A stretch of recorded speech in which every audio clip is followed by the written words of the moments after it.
You know, All right. and I got us live now. So I didn't know if you wanted to discuss that, with this being live or not, but yeah, no, that's all right. But I'm no, still I thought I'd let you know. Hey, you did guess right. As far as which answer on the contest.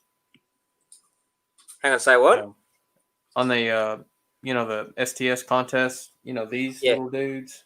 I'm still Yeah. finishing the last decal on them, which is, I don't know if you can see it or not because it's kind of bright right there, and the reporting marks on the sides. Yeah. Hang on. So what were you saying? I got the answer right.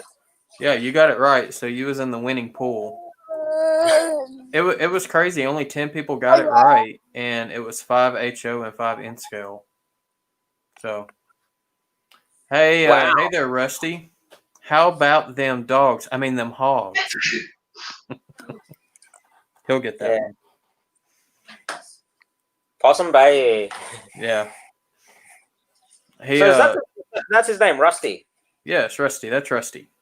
Okay, because I've seen him. Because I'm pretty sure I've seen him pop up, a few times, and I know Rusty from what's it called?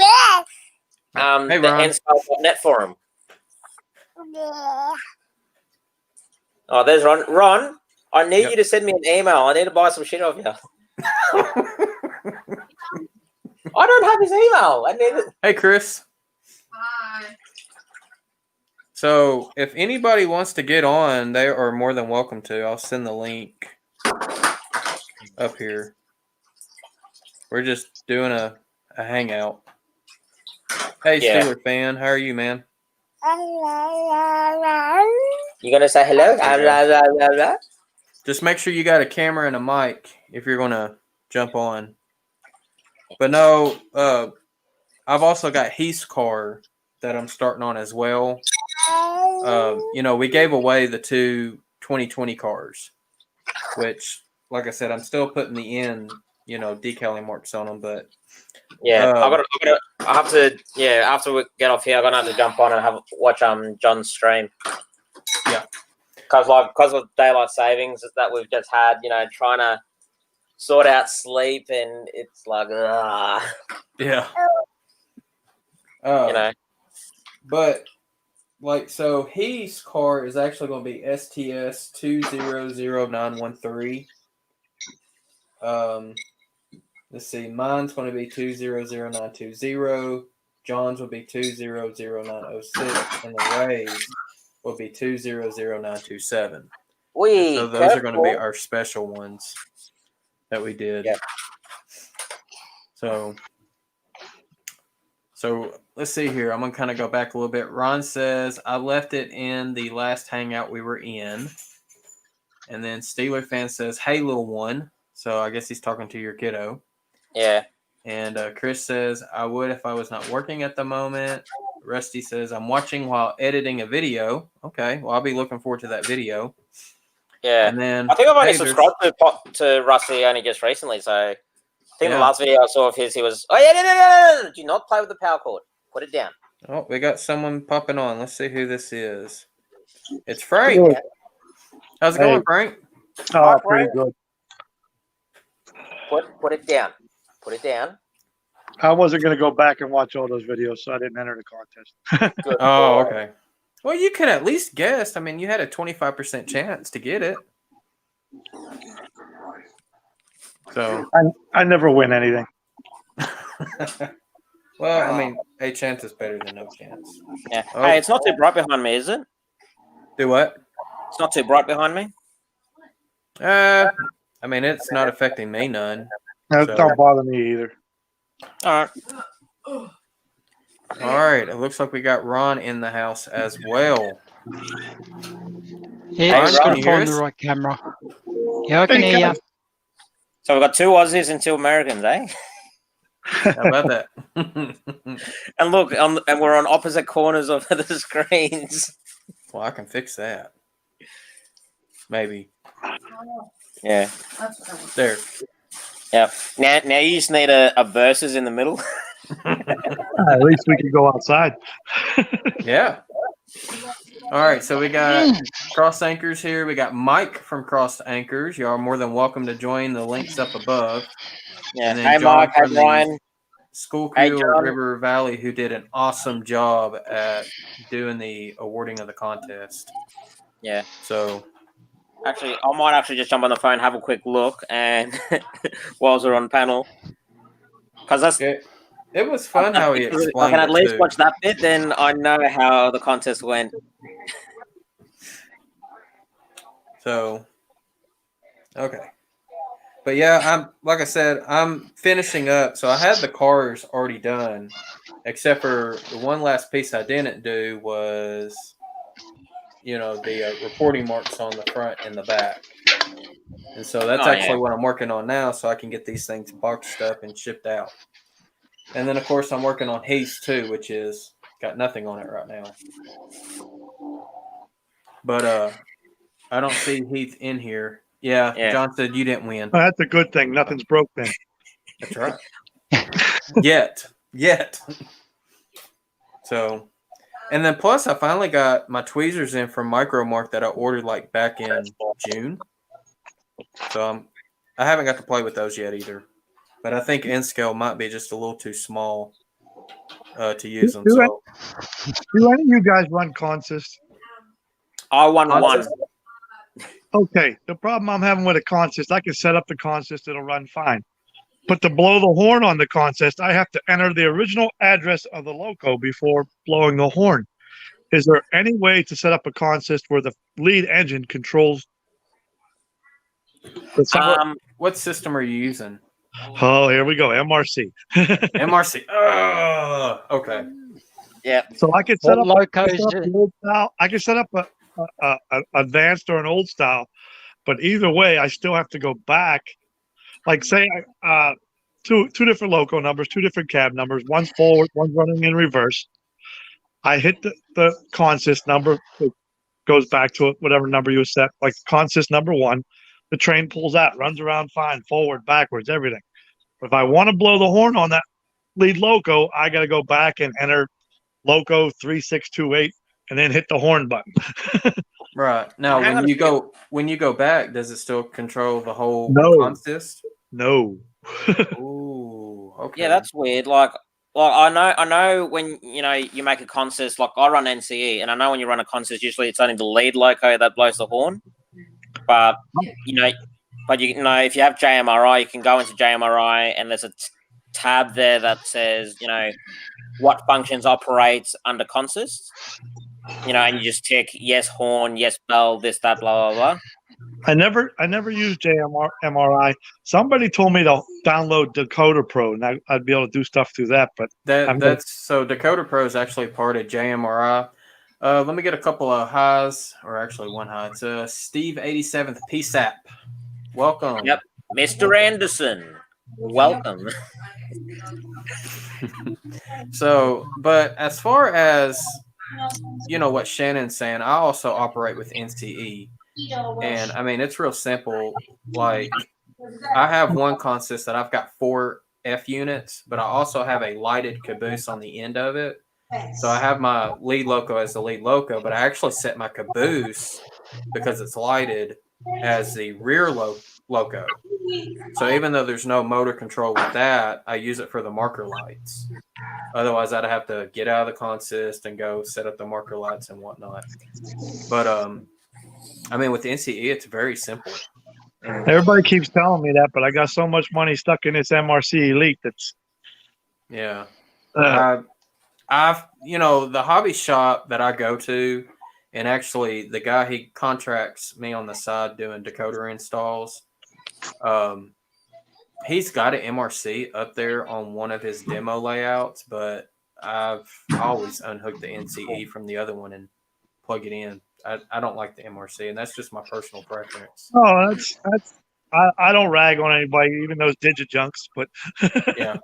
Now I started off with Digicrap and left Digicrap for NCE, and that's probably back in 2010 when I did that.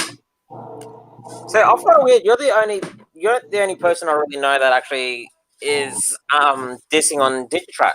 Because I've used Digitrax, at my mate's place, and I'm yet to find any form of issue. And the structure that they have, with the LocoNet, I actually really like. When you have So their structure and stuff is great. For me, it was a programming thing. The other thing I liked about Digitrax was you could always run your DC or analog locos on their, on your layout with address 0. And then it kind of sounded funny as far as like, the DC motor receiving the digital signals. But I mean, as far as the programming, it was a pain in the rear. Because you have to know how to convert decimal to hexadecimal, which I know how to do.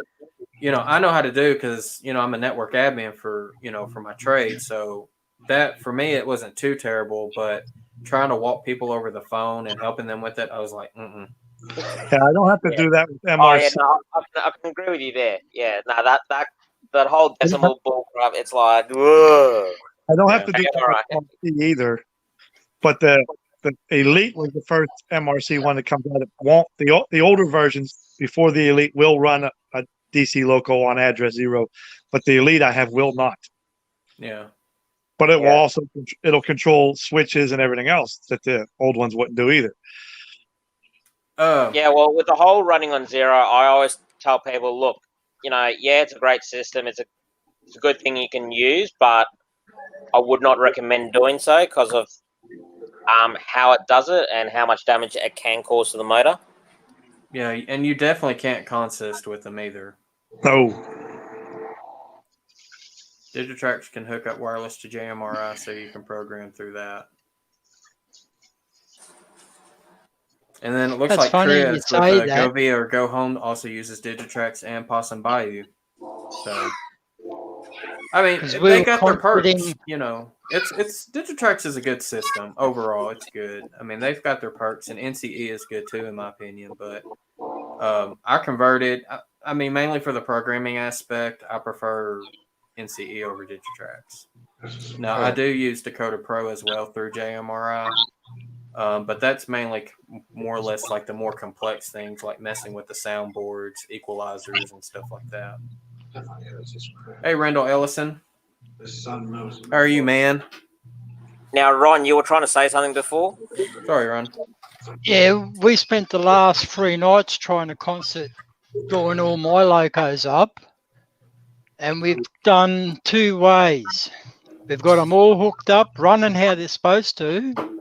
But you cannot hit the horn function without the horn going beep, beep, beep, beep, beep, beep, beep, beep, beep, beep. So that was all right. We worked it out. We killed the power. It started working fine. But then we lost all the lights in the locos. So in the end, I cracked the shits and just pulled them all apart and left them single. Last night we pulled out a couple of SD42 Max. Tried doing the same thing. This time we lost all accessories, no lights, no horns, no nothing, but yet they still ran exactly how I wanted, bum to bum and all that sort of stuff. Are they the exact same manufacturer model engines? Yeah, all Broadway Limited. If they're exactly the same manufacturer model, everything else, I found that you could just assign them both the same address. And then if you want to run in reverse, there's one CV you can change, and that loco will run in reverse, even though it's the controller saying it's forward. That's what we ended up doing last night to the last one, because we cracked the shits that much. We just converted it back to the old way and said that's how we're going to run them. Because I have 2 GP9s that I run that way, just butt to button. They both have the same address. All right, let me get a couple of highs in here. We've got Dave P, Fred Wild, and Humanity Junction. Oh no, everything's gonna break. Yeah. Who's Humanity Junction? That's a good question. He's the one that after he's been around, all the bugs and everything goes wrong. I'm telling you. Yeah. It's got a lot of. Look, well, listen to this. I printed heaps of decals. The last thing to go through this damn machine here. Now, this morning, I've spent and wasted that much money trying to get a perfect print. That's one sheet. Come on now, Heath. You got to do It's- better than that. That's 2 sheets. And I'm not game to try and do a third one because the ink cost me $50 just for that orange ink, and I'm running low. Fuck. Well, I was gonna say, Ron, the reason I wanted your email because I found out from someone that you print decals. Yeah, I And- do, but at the moment, I'm ready to throw that machine out the freaking door. Well, don't do it just yet because put it this way, all I want is some black decals, some Rio Grande Southern decals for my galloping geese. I left me email in the private chat for you. Yeah, no, I've got the email. I'm trying to get my email On to here? actually Yeah. open up so I can send you a blank email and say, "Hi, it's me." And I do them on the laser as well, on white paper or clear paper. But I do use the Alps so I can have the white undercoat under them. So Yep. that way the decal can go on any color at all. Oh, we lost Frank. Yeah. Bye, Frank. He might But I've come never back. had problems like I've had today with this printer. Nothing like that before. I printed one off the other day and I sent a sample picture. Yeah, sent a sample picture. Perfect print Oh wow. of that So same you- decal, he must and have did that. now I can't even get Did- it to print that orange off. Wow. He must have did that. My browser kicked me out. Well, Heath needs to stop because I'm working on his car right now. So Yeah. Make it oh, a looks like we unique got exception. Nathan Delay here too. Welcome, Nathan. Hey Nathan, how are All right, I'm you? What was the last time you cleaned that printer on?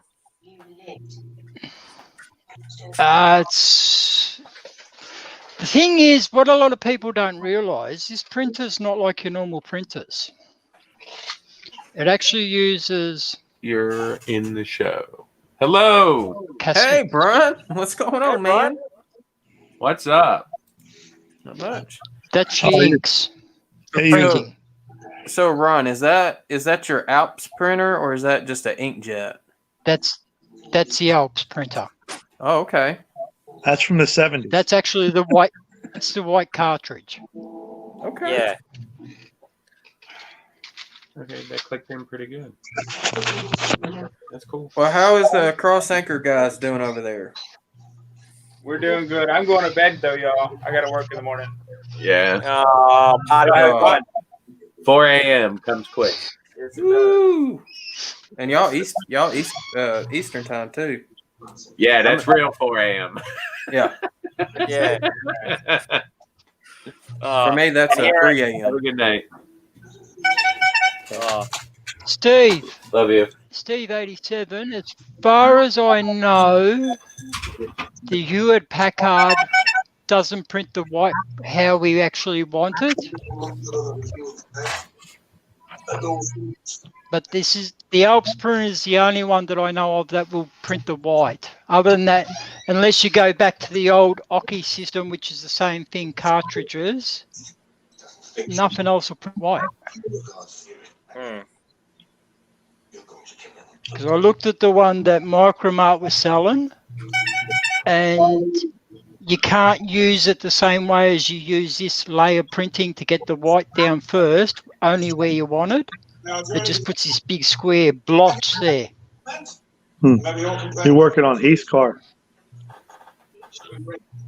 Put the decals on upside down. Oh, it looks like somebody else wants to join, but waiting on their mic and cam. So Woohoo. we'll see who decides to come up next. So what all you working on there, Jason? So these are the STS cars. I had them all decaled except for the fronts and the back. So this is the N scale one here. Okay. You know, just putting in the marker or the STS 2020 at the top. All right. And then of course here's the HO one. I got that Very put cool. in. I just painted these, so I'm waiting for the clear coat to dry, and then I'll put a dull coat on top. And then of course now I'm working on Heath, which ain't got anything on it except for Leave it that way. Well, if he keeps acting up and keeps kicking y'all off, then yeah, I'm definitely going to do that. How did you paint that? Did you just use, was it like a can of clear coat, or did you use an airbrush? The car came undecorated, so this is manufacture here. No, I mean, you just said you just painted the other one. Okay, this one here, yeah, I had to paint this one. This Right. one came like really, really dark gray. The paint I use, I have an airbrush. What do you Mission want wheels for, Models. Heath? I don't know if y'all have ever heard of Mission Models, but it's like premium. See, it's permanent water-based paint, works on plastic, resin, and metal. Okay. And you used an airbrush? Yes, I used an airbrush. There's Nathan, but this is the stuff I used. And this color is, I don't really remember, haze gray, U.S. Navy. How about that? Sweet. Haze gray. God, Lord, I spent enough of my day in haze gray. Haze gray and underway. So it's 10 drops, and then I have to put in, let's see, this is the thinner, 2 to 3 drops of the thinner, and then it also comes with a polyurethane, and I add 2 to 3 drops of that. So, and mix it up very well, then put it in the, the thing for my airbrush to pull from. What do you have, a little Badger? It's I just bought it from Harbor Freight like just a couple of weeks ago. Now I have a Pache as well, dual action, but I can't get it connected to that air compressor. So I have to probably buy, a few pieces to kind of get that fixed. But Sure. Nathan, how are you, man? I'm good. How are you? Doing good. I heard you got a contest coming up. Yeah. You want to talk Nathan, you about look it? like a friend of mine here in Australia. Wait. Sorry, I didn't get the last part. I said you look like a friend of mine that lives here in Australia. A friend? Yeah, only difference is he's got a few more pounds compared to you. Yeah. Interesting. I was going to find a photo. Hang on. Yeah. Oh, my emails have actually started working. No, they haven't. I'll speak to you soon. Shannon, you wanna talk about that? Well, that's why I turned around.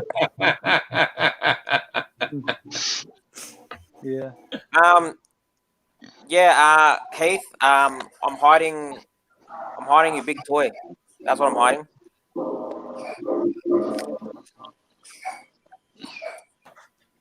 Here you go, Shannon.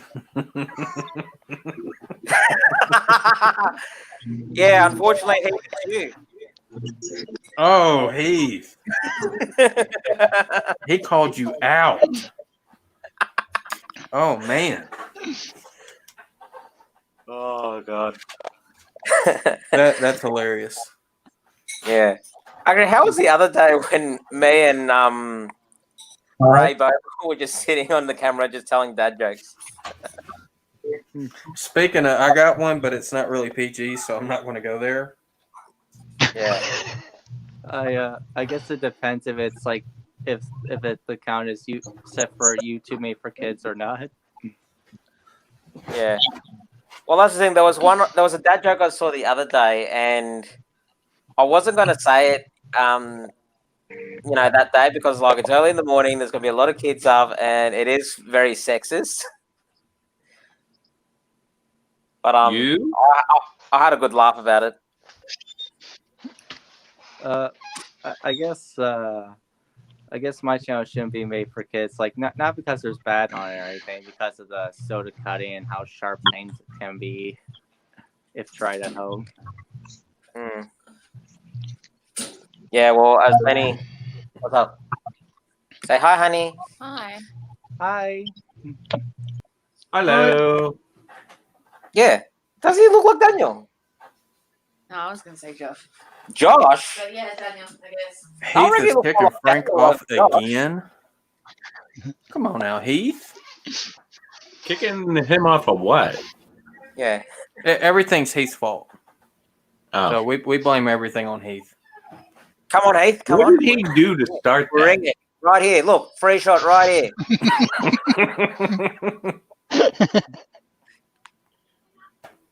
All right, there's Frank. So Nathan, you want to tell us about your contest that you got coming up for your 1,000 subs? Yeah, I thought I would build the locomotive because I thought since I'm close to 200 away sort of from subscribers, I thought maybe it could be special if I built one. But I guess you answered one of the questions to win one of the locomotives. Like it's called Duchess of Hamilton. Okay. So are you going to make it out of pop cans or bullet shells? I guess mostly soda cans. Yeah. Soda cans? That's cool. I guess why I bring it up with the Duchess of Hamilton because I'm gonna make another one, but in a different color paint scheme of my version of my YouTube channel. Okay. Are you going to paint it Nathan DeLay green? Yeah. There you go. That's awesome. TV? Now, Yeah. Frank. Yeah. He's kicking you off again, man. Oh. You better be careful. New York is not that far away from me. The reason why I mostly paint my engine screen in the past is because I like a railroad called the Reading Northern, and their paint scheme is green and yellow. There you go. Well, hey Nathan, if you like green, maybe you should invest in a what's it called? Here in Australia, we've got a locomotive called C38 class, and so if you want, look up C3801. It's one of our famous steam locomotives that we run as excursions. That's awesome. There was a recent excursion on August 15th.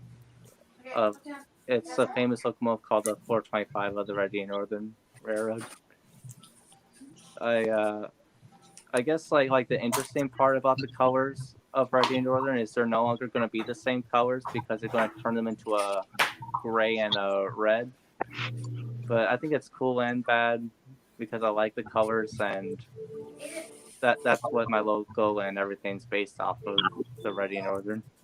Yeah, actually, there's a hobby shop here in Australia that I found's got some of that color shifting paint. Maybe you should do a couple of locos in that. Shifting paints. Is that like what we call the chameleon? Yeah, the Changes chameleon colours. paint. Yeah. Yeah, the Interesting. chameleon. Just would be watch. It's a cool. hard paint to paint. Oh, It's a bugger of a paint to paint. Oh yeah, I know it's acrylic. That's why. I've painted 2 cattle trucks with it, the green and purple, Mm-hmm. and I've done a couple of little Chevys in the blue that changes to, I can't think of the other colour now. Isn't it like purple or red? No, the green goes purple. No. You say that. Yeah. I don't know if it'll show up on camera. I think I saw him that spray That's the painting. greeny colour. Oh, cool. That's Oh, awesome. That's I'll nice. try and get it in another light. It looks just like the ones on the highway that I see. And we lost Frank Oh, again. that you will, yeah. I can't get it to change because of the light in here. In the sunlight, you see as soon as you get on the different sides of it, you see the different colours. Yeah. But the camera, yeah, it just doesn't want to pick it up. Thank you. Hey, Marty. How are you doing, man? We got Marty in here as well. Hey, Marty. Hi, Marty. Oh yeah. I like that KCS logo, man. That's nice.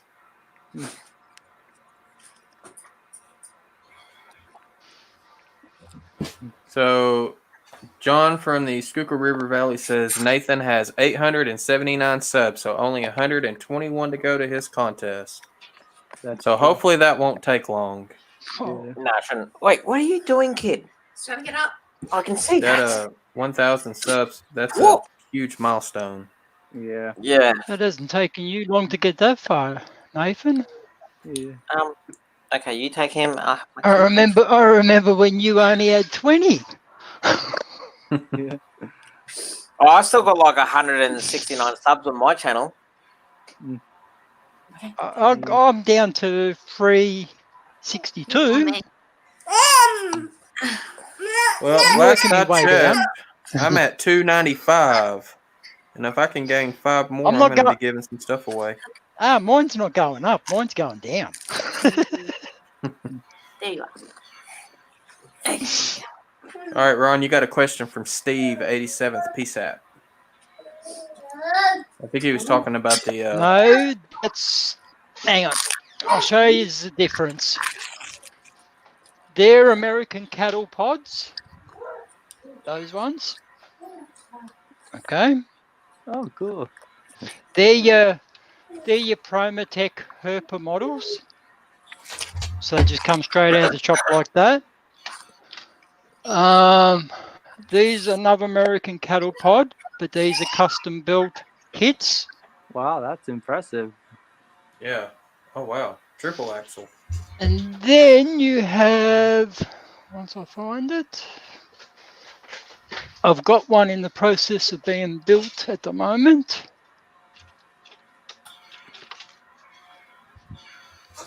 Hey, we got Mystic Southern Railway here. Another John that I found out. That's the Australian cattle pods.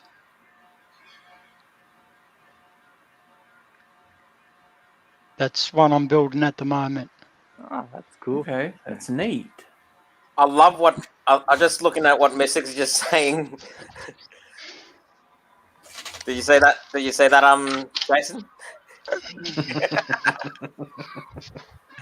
And there's just a couple more of the Australian ones. Ooh.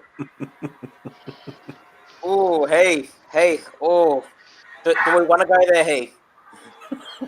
Do we want to go there? Oh, man. I guess right behind me is the 3D printer. Oh, you got a 3D printer behind you. Yeah. Oh, that's cool. Yeah. I guess if I looked how do I explain this? They don't make the printers anymore, but it's still working really good, decent for me. What brand you got, Nathan? Of printer? That's a good question.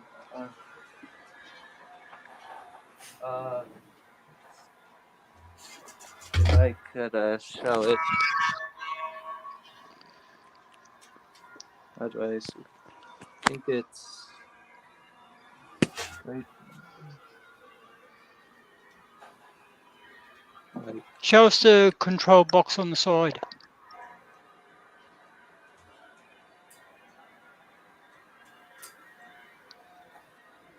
Oh, okay. I'm inclined to say a Creality CR10 around that model. Or a mixture between a CR10 and a Prusa. I think that might sound familiar, but I don't know if I'm completely sure, to be honest. Well, yeah, no, that's all right. That's understandable. If it's a Prusa, well, you would have paid nearly close to $1,000. I think I paid like $300. Well, it'd probably be Creality, like my one over. Yeah. So I've got a Wilson, Over there, the it's called blue a one. Wilson TS. It's based off of the Prussia i3 model, but my Mega Board has fried. Do you guys like your 3D I printer? think yesterday I Yeah. printed 3 wheels that for the locomotive. Hey, Brian, I do. Well, you know, Have you? Yep. Do you follow Jimmy with the DIY and digital? It doesn't sound familiar off the top of my head. You should really check his channel out because he actually designs 3D print buildings, like commercial industry, you name it, on his channel, and he that's what actually my boy shows how does. he makes them. On I think it's SketchUp. It's really really cool channel, and he does in scale. Yeah, my boy does a lot of my designing for me. I don't have But the that time one or the there, patience. that one there is actually all 3D printed. Yeah. Yeah, that's what I want to invest in. I want to invest in the 3D printer, but I want to get the resin printers so I can print those really fine details. Yeah, Just that's make what sure you got a good shed. You don't want it in the house, Shannon. I mean, Oh, why not? I want to get high. Oh no, you won't. You'll get more than high, mate. Trust me. Missus will be bolting you over the head.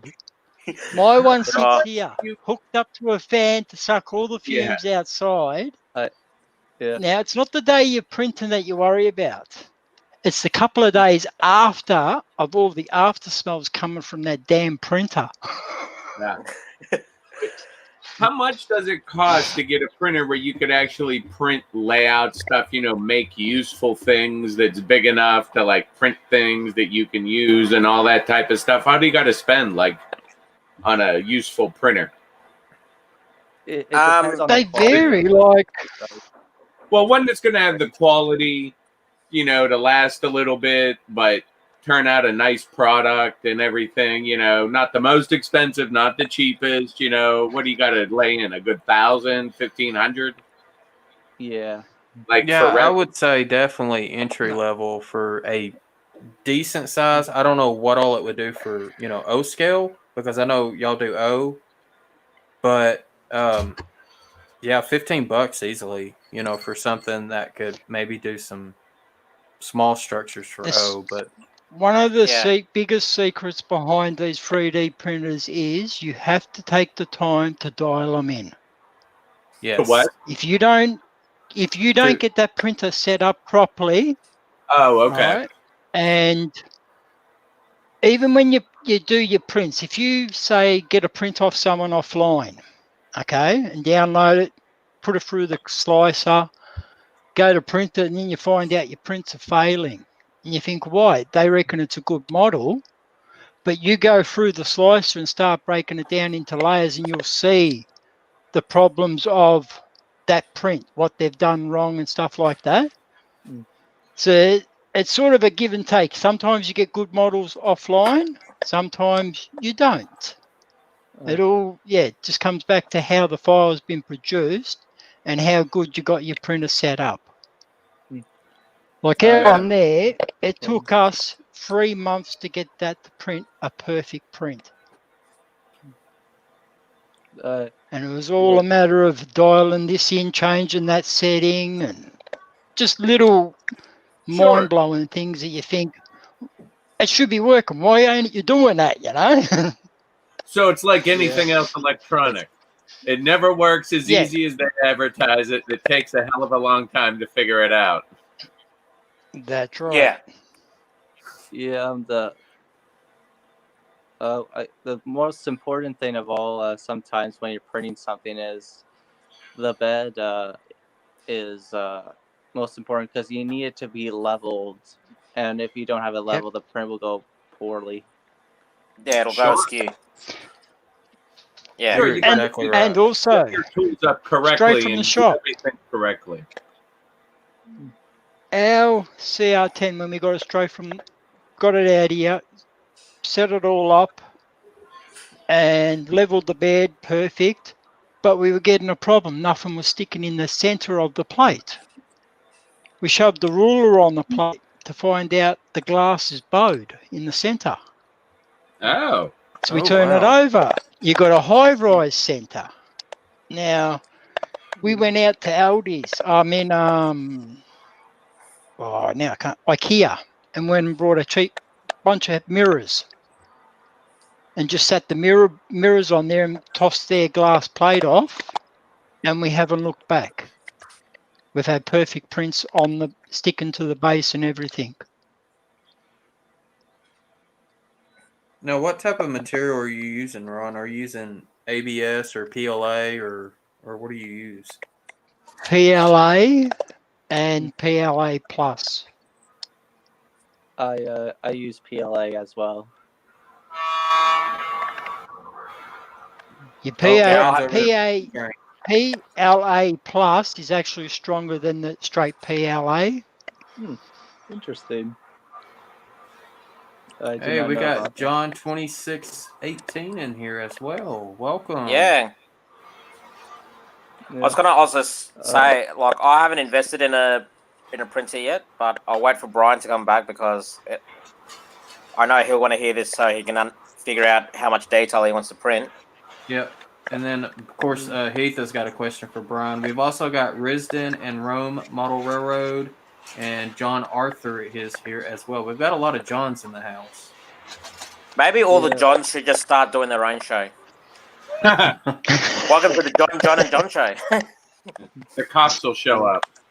Hey, Brian, Heath has got a question for you, so I'm going to put it up on the screen so you can see it. How many tries does it take to install a TIU? I mean, if you have everything like you should have, I mean, you should be able to put it in kind of the first time.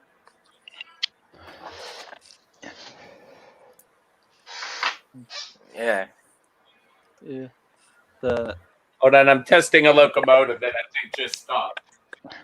Uh-oh. That's awesome. Hey, Brian, which one are you testing? And what type of locomotive is it? I'm working on one of those GG1s I replaced the trucks on. Oh, okay. Oh, nice. Yeah. Heath, you know he's not at the computer. Why you keep asking questions and he ain't there? No, what I find more interesting, Jason, is here he is, giving Brian crap, and yet what happened? What was it? About 2-3 weeks ago, someone was trying to set up a layout, and what happened? Can you remind Took me? him 4 hours.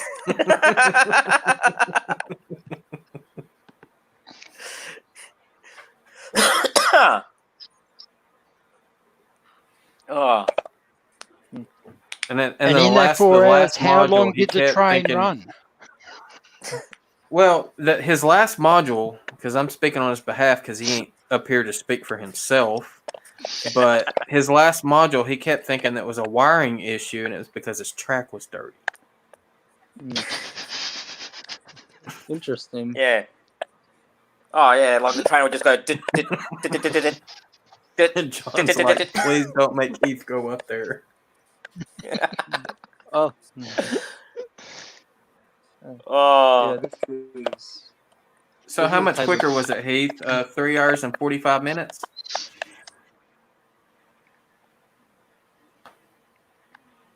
Here's John. Please don't make Heath go up there.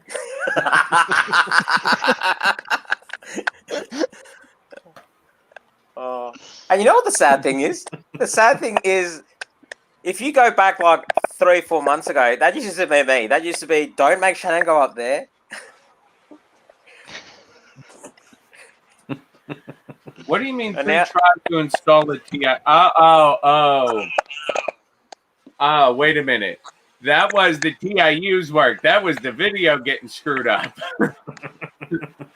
That's what that was. The software was glitching all of a sudden when we were doing upload, and it was causing that shaky thingy. And then I had to keep doing it, and then I put the address in one, and like, oh, for God's sakes. Yeah. Ha ha, Heath, you're so funny. Hey, Brian, so since the video just kept messing up on your end, just blame it on Heath. Everything is Heath's fault. Yeah. So it we used to be did my fault. We pulled an Andy Warhol to get rid of the address. Yeah. Anyway, Brian, before you stood up before, I was going to say, something regarding the 3D printers. Depending on what you want to print, depends on the pricing. You'll pay. Like if you get an entry level 3D printer, that uses resin print. They're actually highly detailed. They print up to 4 microns. If you don't know how big 4 microns is, to give you an idea, the average hair is about 25 to 30 microns thick. Okay. So it gives you a good idea how detailed it can print.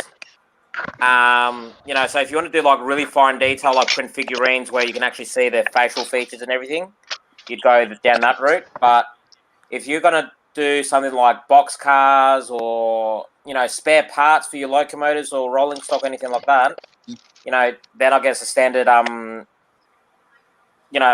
standard thread, filament printer would probably be the best way to go about it. Yeah, I would think so.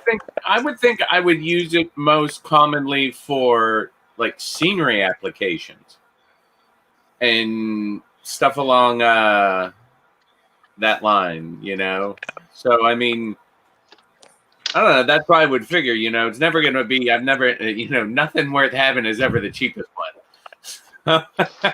Yeah, exactly. But but like, there's an advantage to it because, like how when you're working on a GG1, you had that broken knuckle coupler. You if you had a 3D printer, you just print another one. Like as long as you got all the dimensions and you measure it and do it in the metal. No, you just do it in a plastic. You just do it in a plastic. They're still on development for metal printers. They work kind of differently. Basically, you put some like kind of salt thing in, and then there'll be a laser that will stain the some of the salt. I call it salt because that's how great it is, and then it gets lasered layer by layer, and then you get, and whatever laser is the actual part, but they're very expensive than the plastic printers. Yeah, well, I was going to say, Nath, I do know there is a company, when 3D printers first came out, what they did is they actually make, how when you go to like an old house, they've got that very intricate molded detailed door handles, that's like a dragon or whatever, anything like that? Well, what they do is they print the handle out of it's not a plastic material, it's a different material. I think it's like a sand material. Oh, that's right. It's a mixture of sand and whatever the metal they're going to use. So if they're going to use iron, they use an iron oxide, which is, essentially rust. And they print it up in like a hollow form. Then they use it to make a sand mold out of it. They put, they enclose in a sand mold with the filler, and then they fill it with the actual metal. And then once it's all done and dry, they just break the sand apart, and they've got the whole handle in that material. Oh, interesting. Yeah, so that's what they do. So, but they use a mixture of iron oxide, brass oxide, aluminium oxide. As I said, it's basically all the material that comes off metals when they rust. They use that as the printing medium. Okay. And then from there, they just they use it to make like a casting mold, and then they cast it. And the reason they do that is because the print's already partially that metal. Any of the very fine details that might have an imperfection or something, when you cast it, you don't lose that detail. That all it does is just remelts that the printed material and fills in that detail that was already there. Okay. Yeah. But yeah, I've seen many people, print, spare parts out of plastic. If you're looking for a short-term solution and you want to, eventually, get a the real deal. Like in your case, if your couplers are all metal, you know, you can, instead of waiting, you know, needing to buy it straight away and, you know, to fix it, at least you can, you know, run your locomotives until the part comes in and you can order it like 2 months down the track. You know what I mean? Yeah. Yeah, I guess. Yeah. Yeah. I mean, Because like, I don't know how, like, what kind of quality these things deliver to handle under stress and weight loads, and that's kind of like my question about it. Like, how do you know what I Well, mean? Is it Filament is stronger. Resin is brittle. okay? So just remember to keep that in mind. If you're doing resin prints, right, you got to be very careful with them. They will break if you drop them. Whereas filament, it binds it and melts it all together, so you don't have that problem. Like, just to show you how small the filament ones are, the resin ones will go down. I'll try and show you the hand on this person. It's not going to show because I need some white. Steve, I have been to decal class already. I failed the class. You can't see it. no, it's been a prick. Oh, actually, you can kind of see, you can see like all the fingers. Is it wearing a glove? It's a type of glue I use. It's called Where are we? Loctite Go-To glue. Oh yeah, I can see all the fingers. Brian's not looking. Brian's just looking away. I'm sorry. I was trying. I got something happened with the here. And it's show me again. I think I'm gonna go. But it was, I want to find where my camera is. All right, Nathan, take care, buddy. All right, We'll see you Nate. next time, okay? Have an awesome night, everyone. Bye. All right. Take care. Cool. Yeah, Steve's over here saying I need to go to decal class. This Yeah. was another one we were working on, but we've still got a lot of work to do. Ah, That's yes. cool. It's way too thin. I'm just not happy with it. Oh yeah, I can imagine you got to pick it up and you crush it between your fingers. Yeah. Yeah. So I've got to redesign it as a solid. Then I've got to hollow it back out again. Yeah, to have thicker walls. Yeah. Yeah. But yeah, Brian, as far as like the filament goes, it is, especially PLA, it is extremely strong. As long as you have like, you know, a good enough infill. For something like what you replaced, if you could 3D print it and then paint it, yeah, you would be golden. And it's a whole lot cheaper to print than buy those parts that are, you know, casted. Oh, sure. Tom wants to know how I get the decals off my tongue. Asking for heat. Well, I use this, and I try not to cut myself. Oh.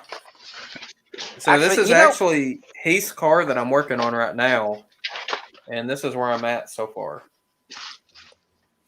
So I still got to put the Solva set on them, but I'm waiting for the decals to dry. Oh, Yeah. okay. Nice. Oh, we got Manny Fernandez and Andy Ambrose. They're both here. Oh, And of hello. course, Tom from Tom Strange and Things is here as well.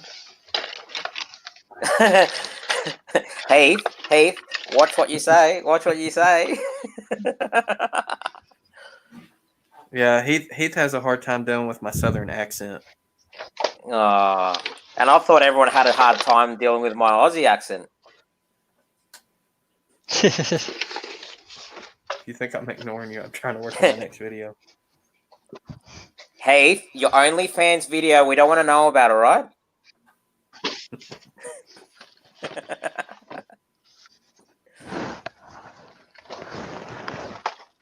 No, I'm trying to get this car done so I can get it shipped to Heath so that way he can do his unboxing on Sidetrack Sunday this upcoming Sunday. Yeah. Yeah, exactly. And I know exactly what else you're thinking as well. Mum's the word. I can't wait. Only I if can't he wait. knew. Only if he knew, and I'm not spoiling it. Oh nah. We'll just hint. We'll just hint at things. I think it'll make a great show, though. Hey, I will purposely go to bed extremely early so I can wake up early enough to make sure that I'm dressed, fed, and ready just to sit at the computer all nicely and just watch Heath's show next week. Yeah, Heath would have fun with Rusty's accent too. Rusty's not too far from me. He's just the next state over. He's over in Mississippi. Oh, MI double PI.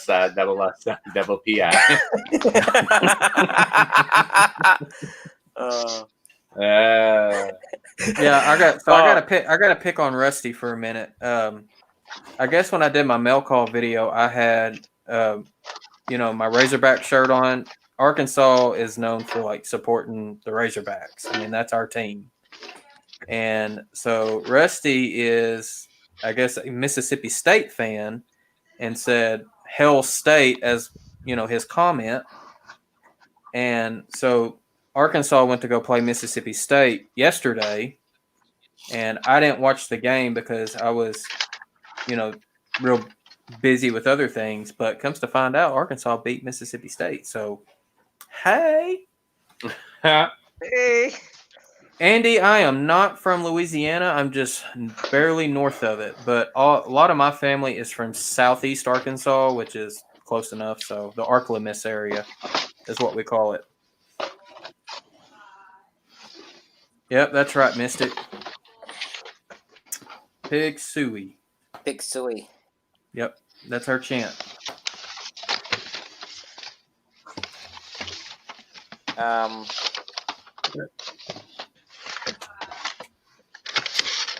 Well, let me try to rail this over here. And I mean the train. Oh, God. You people are dirty. Hey, Heath, do you want a translator? Me translate English good. Well, I will tell you this. If Heath is going to do the unboxing on his live stream on Sunday, which he needs to because this is going to be in there so you can show it off, I think he's going to entertain his interviewee more than his interviewee being entertained by Heath. Or that didn't make sense, but oh well. I'll get my drift. All right, John, Arthur, you have a good night. I hope our 3D printer conversation helped you out, John. All right. See you, John. Because he's from the NRA and he speaks railroad. Okay. So. Speaks railroad. Look at it. What's wrong, young lass? Yes, I can fucking understand. Oh, shit. Now I'm swearing. Jesus Christ. Oh, wow. That went downhill real Now fast. the Aussies coming out in ya. Oh, yeah. Well, they went the FCC regulations. Right. George Carlin would be proud. You did have to live. Dang. And earlier, I wasn't even going to say my Bill Clinton joke. Did you get it in that text I sent it to you? Are you talking to me? No, I was talking to Shannon. I sent him jokes. So, all right. So, Oh, you sent me a joke. I didn't even say it. I think it would make Ray fall out of his chair. Well, should we maybe save it for Ray to make it? I know. I'll go ahead and say it now because, I'll say it to Ray later too. So, everybody knows Bill Clinton failed his college spelling bee, right? Mm-hmm. He was asked to spell the word harass, and he thought it was 2 words.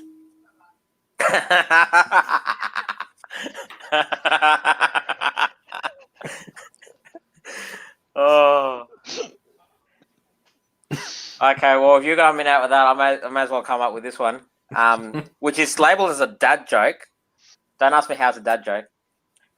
But the joke is, what's the difference between Iron Man and Iron Woman? I don't know. Iron Man's a superhero. Iron Woman's an order. I get it. That's bad. It is bad. I think that's where half the humor is. It's one of those like, oh god, I'm gonna get killed for this. Yeah. Isn't that right, honey? She didn't hear it all. Uh-oh. She'll be here in a minute. Uh-oh.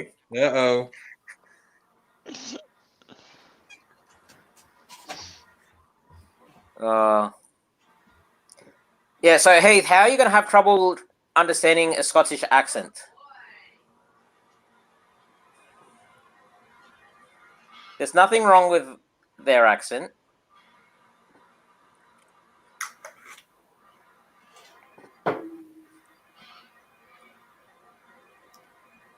What blows my mind is, like, you know, the UK is not that big of a country, but they have probably as many different accents as the United States does. Mm. Oh yeah, I used to work with two poms here, at a workshop, and one was from North England, one was from South England, and my God, they used to go on at each other like pork chops, you know. They always used to, you know, every day it was like, oh, the bloody Londoners suck. No, the fucking Northerners suck. And I was like, oh, God, here we go again. The Poms are at it again, North versus South.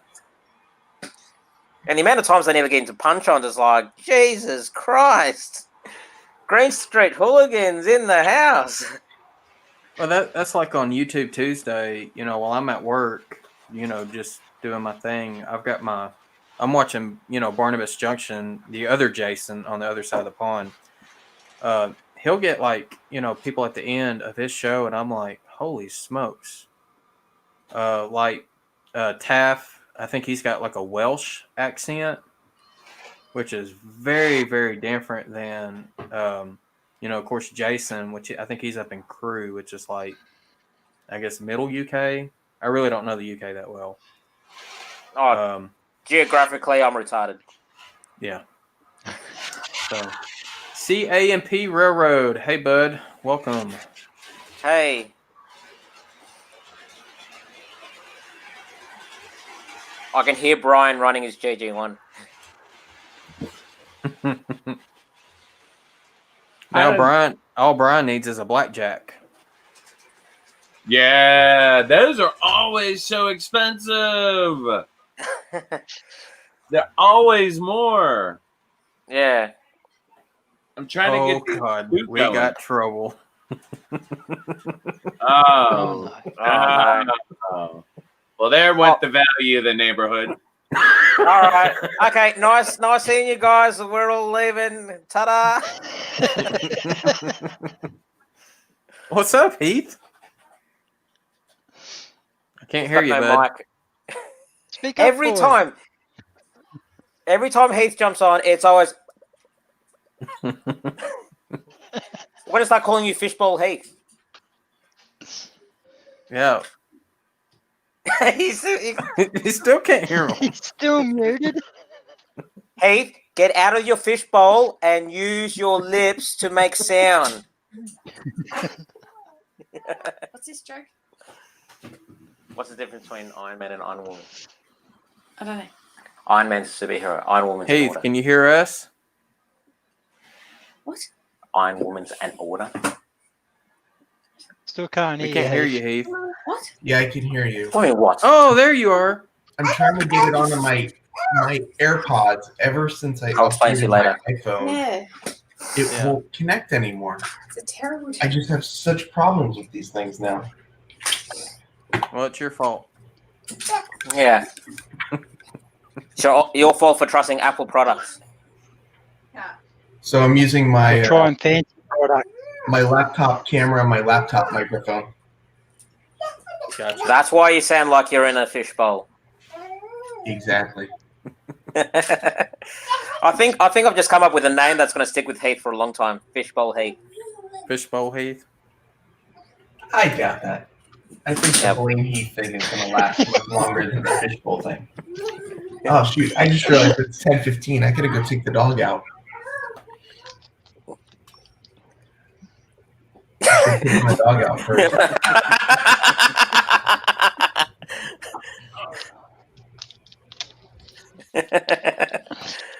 Sound better. Hey, Rory. Hey, Roy. How's my brother? Hey, Roy.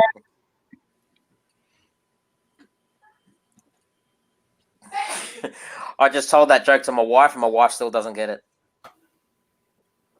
Which joke? About Roy? No, the Iron Man joke. Oh. It took me a long time to understand it.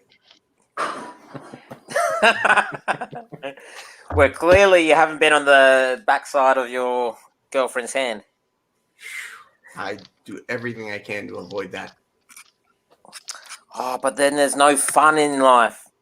There's got to be some That's drama. right. There's got to be some risk. Well, we'll Hold on. save all that for you. CAMP, you're in New York City? You drove your truck into the city? CAMP is, my understanding, is also a trucker, if I remember correctly. I forget his first name, though. Tom, don't agree with Shannon, Tom. Don't agree with Shannon. It's okay, Heath. We'll send you a nice round fishbowl. You know, one that can complement your head.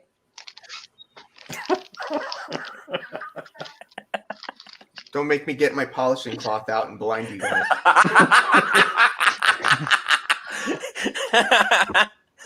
Oh God.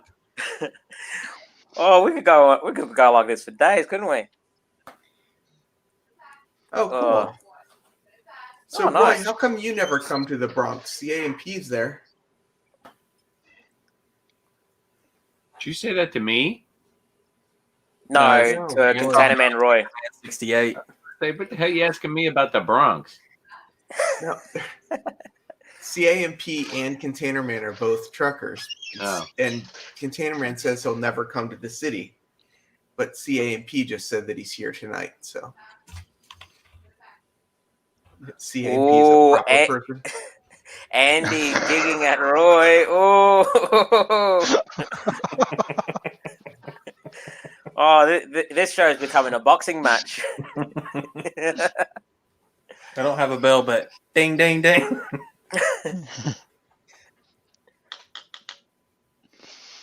Oh. Container Man says, Heath, or Human, I know my limits. No. Heath, how's that looking so far?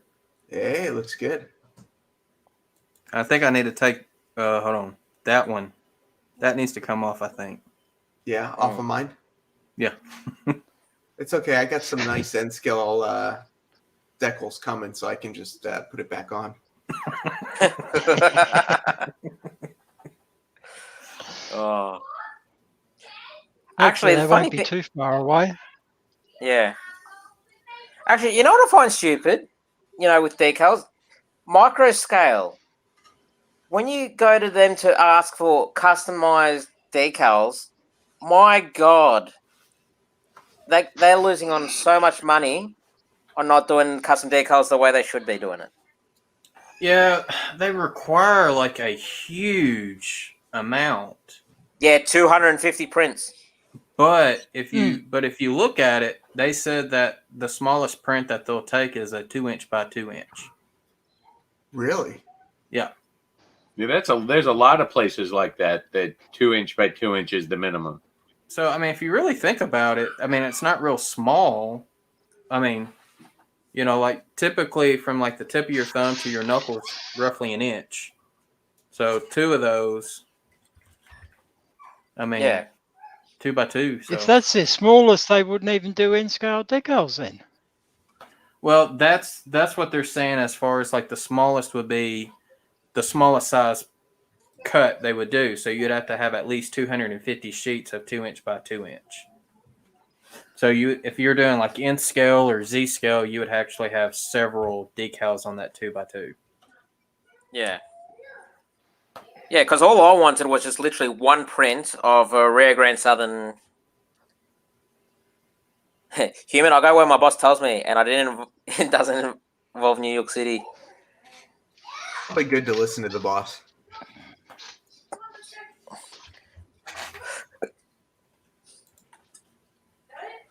So, Roy, I saw where you Tom hasn't come mentioned. up here yet. Roy, I saw where you mentioned you said you went to the Saracen Casino. What was it, last year? Except. How was that?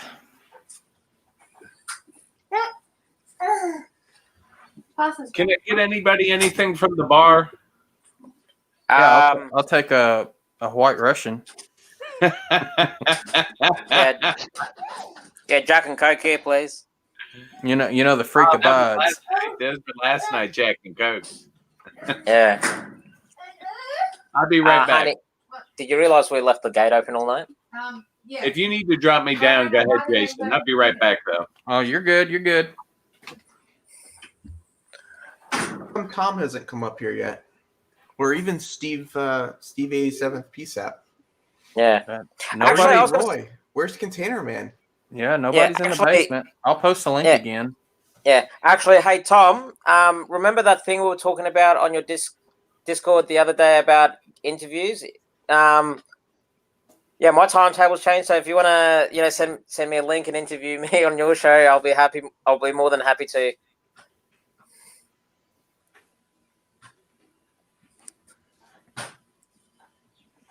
Well, Roy, with it being a sloppy mess, that's nothing new. Mm. I can say that because that's my hometown, and my parents and both sets of my grandparents still live down there, and my brother and his wife lives down there. So, yeah, that town's a sloppy mess. That's no lie. Roy says he's in bed. I definitely don't want him to come up here then. No. Why not? Tom's available though. Let's go, Tom. Has Tom got his layout fully demolished yet, or has he still got a piece to go on it? Not sure. What's wrong, buddy?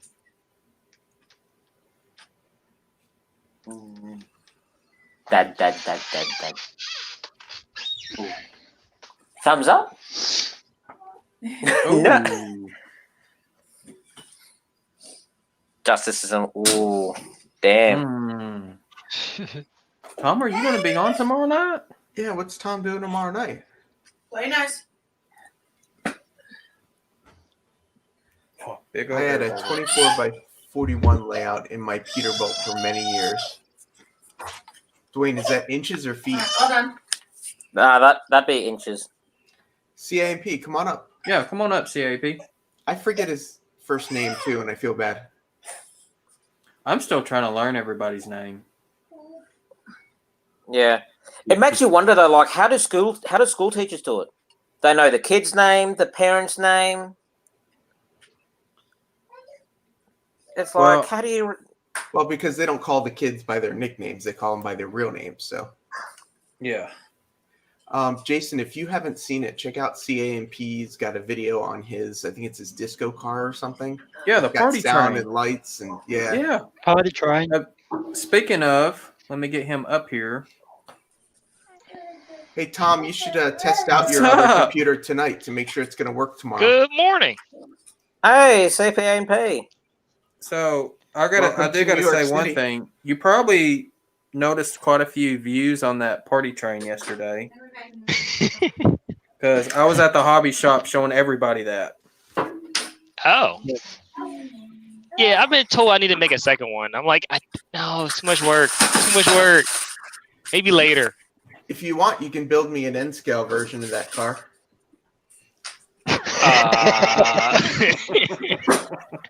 For your video, you said you're gonna make another video.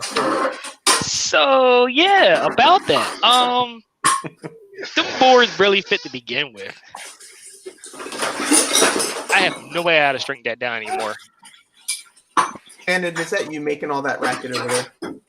No, that's my wife washing the dishes. Aren't you washing the dishes? Why? Because the last time I washed the dishes, I cracked the shits. You what? I cracked it. Oh. So CAMP, remind me what your name is. Oh, my name is Keith. Keith. Keith. You'd think I'd remember that. Yeah, I was going to say, Heath. I mean, it's only I'm 2 letters after you. I'm curious. So I'm wondering if you could do an N-scale boxcar using like that Soundtracks decoder that's for boxcars, but like hacking it to put different audio on it. You know, I talked to Soundtrack about that because I've been trying to see if they can make the sound card file for passenger cars, but do that like the Amtrak one. Yeah. That has like the hollow wheel sets. But they're saying because nobody really wants it or has a demand for it, they won't do it. Who'd you talk to from Soundtracks? Whoever replied to the emails. I did not get a name for that. Jason, just get George to make it so that you can upload your own sound file. I mean, that's really the direction they should ultimately go. Hey, if I got enough people, I'll go straight to Nancy. Oh, where'd CAMP go? We lost him. Yeah. Heath, well, you're kicking people off again. I think the thing is just do what ESU is doing, where you can upload sound files. Yeah, well, that's what I was going to say. I actually talked to George and Nancy Workman. Nancy's the CEO for Soundtracks about that, and they didn't come out and say, but you know, I did post a comment, so I'm hoping that they consider it. Yeah. Well, I was going to say, like, you know, if Soundtracks can actually do that, it actually, you know, in my head, in theory, it should, you know, up the how much stock they'll be selling on the market. Because, like, you look at ESU, and I know ESU is very difficult to program your own customized sounds, you know, by recording the files, converting the files, and then loading it onto the decoder. But you know, that's where ESU has an advantage, you know, in that sense. And like, yeah, but the you know, company is named Soundtracks. They named the company Soundtracks. Like, get it together. Yeah. Yeah, but that's what I'm saying. Like, you know, if you come over here to Australia, right? The amount of hobby shops we have here that have actually gone to the trouble of hiring a computer tech of some sort, or someone who's really good with computers and audio software, and get them to get recordings, make their own recordings, convert the files, and load it onto decoders, just for the Australian modelling market. You know, like I know there's a guy in New South Wales. He's got a what's it called? A New South Wales Garrett steam locomotive, and he's installed 2 separate ESU lock sound decoders in it. One for the front engine unit, one for the rear engine unit. And you know, he went as far as programming the decoders where if you accelerate too fast, the front engine unit would simulate wheel slip.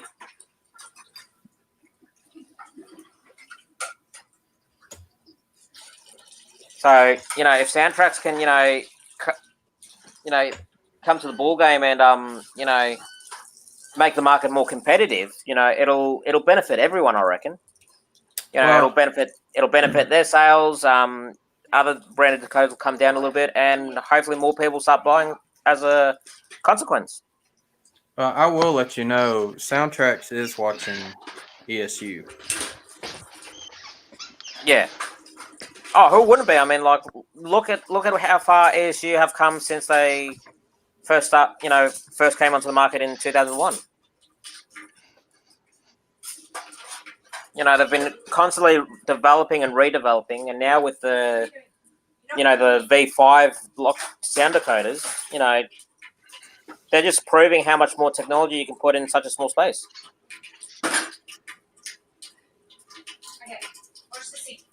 What's John 2618 going on about? Hey, Chuck.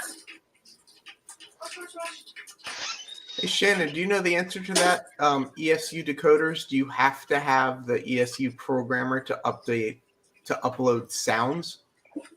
I mean, I know you can adjust CVs without it, but to update sounds. Yeah, I think you do. Alex. Yeah, I think you do need it, or you need a friend that does have it, because I think it's because of how it communicates, to the decoder. It's not like a standard communication. I'd have to do a little bit more research to find out if anyone else has tried using other software, but usually, with how... Well, you got to think of it this way. It's like the difference between, Apple computers versus PC, Like you can use certain softwares on Apple computers, and then you can use certain softwares on PCs, but you can't integrate them the other way around. I could run any piece of software that I could run on a PC on an Apple. Can't do it the other way around, though. But yeah, but that that's what I'm. You know what I mean? Like there'll be certain things that you can't, work the other way unless you get the installation to suit that the ground framework of the software. That's the way I understand it, anyway. Oh, I screwed something up. Well, that's nothing new. Well, welcome back, CAMP. Thank you. The wife called, cut off everything. I was like, perfect timing. Wife comes first. It's all good. Yeah. No. Yeah. I think she's here for the money.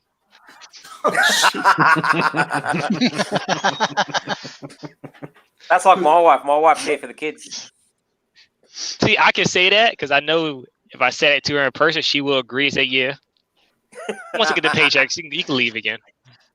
Yeah, the difference though is Shannon's wife's standing behind her when he says that. Your wife's probably not watching this stream. That is true. Yeah. But that's the thing, like Ron will probably agree. That's how us Aussies are. We just say it in front, and if there's a consequence, we deal with it. That's right. What's the worst can happen? I get tarred, canned, and tied to the shed. Yeah. Does this make my bum look fat? Yes, dear, it does. You're not wearing that. Put something else on. What? You wanted the truth? And they say, have you seen this person? Yeah.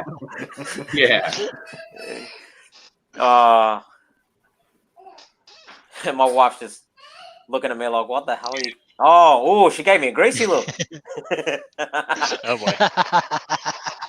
Look, this is her.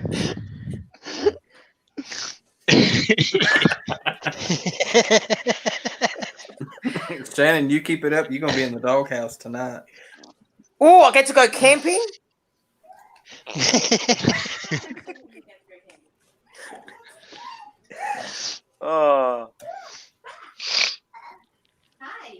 I spent all day today at my club trying to get my trying to see if I could do like a live stream in there.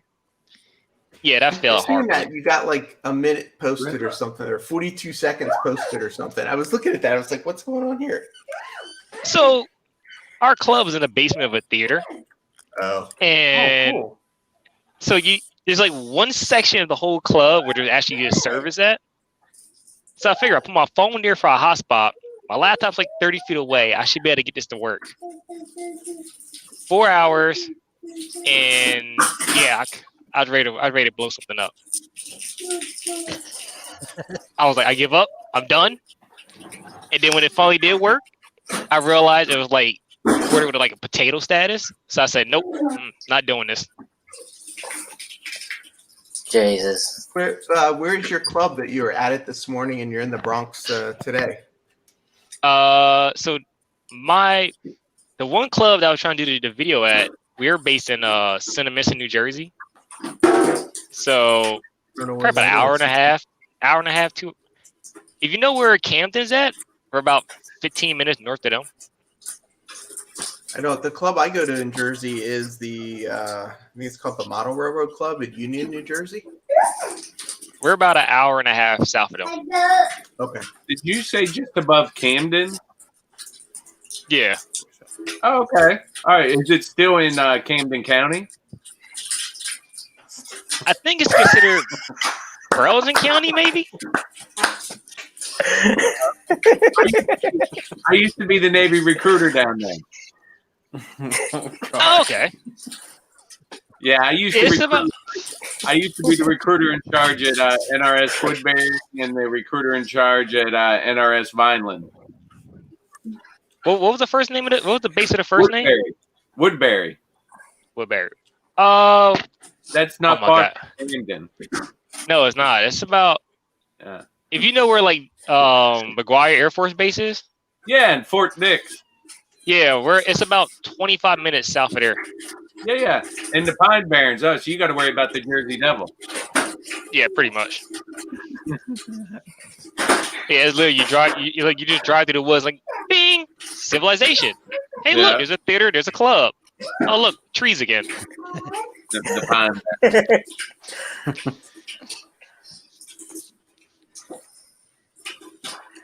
Oh boy, I need a train show again. Oh, it's killing me. Oh Jesus! I want to say the next one here is February, so it's going to be a few months. Keith, Yeah, get up to Amherst. Are they doing Amherst? It hasn't been canceled yet, as far as I know, but almost everything else at the Big E has been. So, okay. Well, Like, it depends because I know a lot of what's it called? People that do run these exhibitions and and train shows. They're actually trying to get it done online, where they'll get they'll have like a couple of hours of interviewing ESU, Digitrax, NCE, Scale Trains. They'll go through all the vendors, but then they'll have all the links underneath of people who work on exhibit at the layout, and they interview them. And like I know, who was it? I think it was the NMRA. They did one which lasted the whole week. For a I whole remember week. seeing that one. Yeah, for 3-4 hours a day. They were just going through it, and it worked out great. And I think there's a few other people that are doing the same thing. It was interesting. I thought it'd be kind of like boring and like kind of like special in a way, but it actually wasn't as bad as I thought it would be. Like I was expecting it to be a lot worse than that. Yeah. Here you go. This is how we wash dishes now. I have an insistent helper.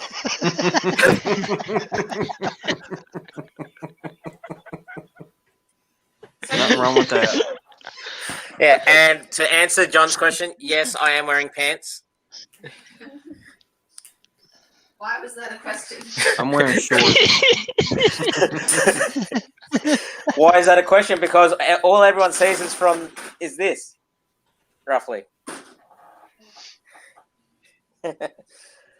So I'm hoping the Amherst actually goes through because I'm dedicated in the Northeast in my actual warehouse that I'm supposed to be working for. But COVID kind of messed that up. It's actually 15 minutes from Amherst. Oh, nice. So I'm hoping the show goes on because I got preferred parking. Yeah. But yeah, I don't mess think it. last year, man, trying to get into park. Oh my God, it was horrible. We got off the highway at like I think 8:30 or maybe 8:45, and it was supposed to open at 9. It literally took us an hour to go from getting off the highway at 8:45 to actually parking at like 9:45 just to get. And I mean, you know how long that road is. It's not that long to get. It's like a half-mile road, and it takes you an hour to get down the road. An hour. Really? Why is it that bad? Is it that like shittily designed to bring in people? Yes. Yeah. Oh, yeah. And Yeah. so many people show up. There's one too. road to get in. You make a left onto the road, onto the little 2-lane road that goes to the place, and then they tell you where to park at, but it's no order at all. I came there 2 years ago, just my tractor, and I was like, "Yeah, I'm here for the show." Oh, go park in the back. In the mud? Yeah. Oh boy. Who's gonna pull me out? Huh? They're like, I can't park here. No. Roy, I So, put yeah, the it took- camera down. The thing keeps going back up. Yeah. What was I going to say? Yeah. Well, with me, with train shows and exhibitions, I actually take my layout to display it, and this year before all this pandemic stuff happened, I had how many shows did I have lined up? 4 or 5? Yeah. Yeah, I had 4 or 5 shows lined up this year, and they've all got cancelled. Oh. So, yeah. And I had all these arrangements and whatnot, and I'm like, sweet, this is gonna work cool. But yeah, now I'm waiting for next year, and I think my first show next year might be in June or July. Which one will that be, Shannon? I think that's Sunbury. Yeah, I think it's Sunbury I'm going to be going to. I haven't been to the Sunbury one.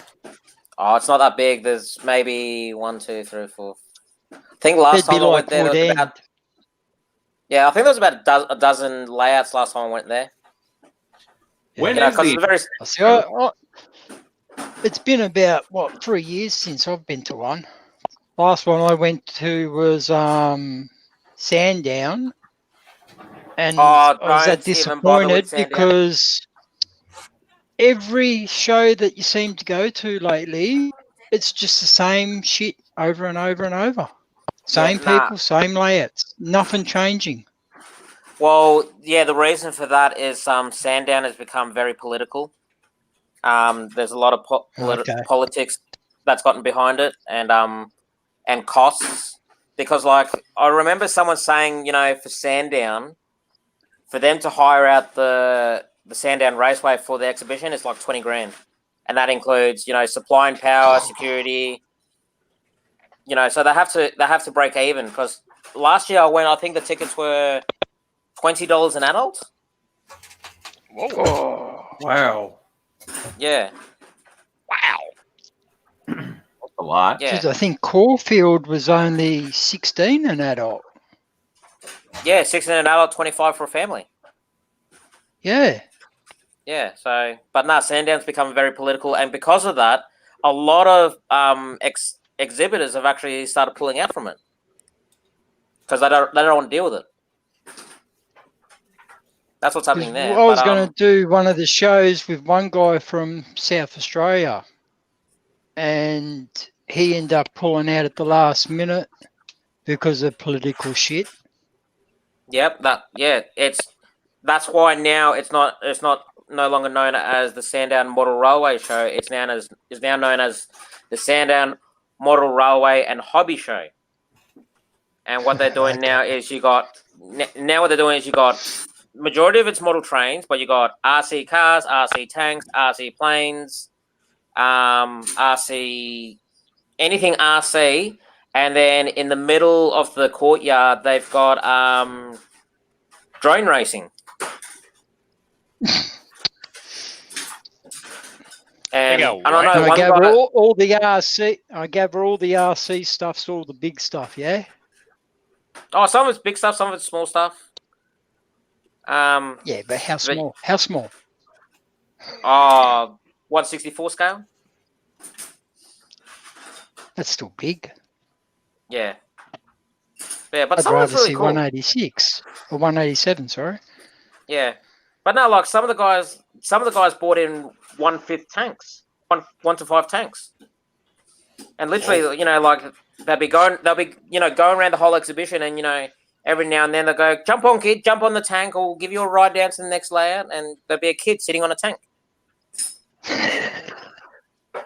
But yeah. Anyway, to answer your question, Keith. So the drones that you fly, for photography and stuff.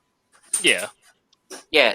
So people make the small versions. They're only about, say, 5 by 5 inches in size, and they race them.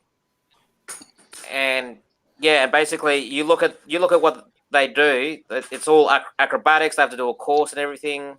I worked one of those shows. I did the audio video for it. It was crazy. Yeah, how fast do those things go? I think they said 70 miles per hour. Yeah. Yeah, But- they book. I've but seen it the on space TV. wasn't that big. You look at the spaces on TV and they're like huge. The space these guys were flying in was not big at all. I don't know how Yeah. they didn't. And the crashes are spectacular. They Yeah, got- that's what. they bring about 1,000 drones to every event, expecting that like 300 of them just get trashed. Yeah.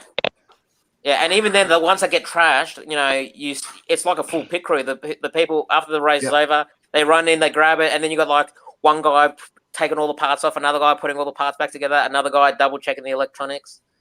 And it's like a Formula One team. It's like it's funny as, but and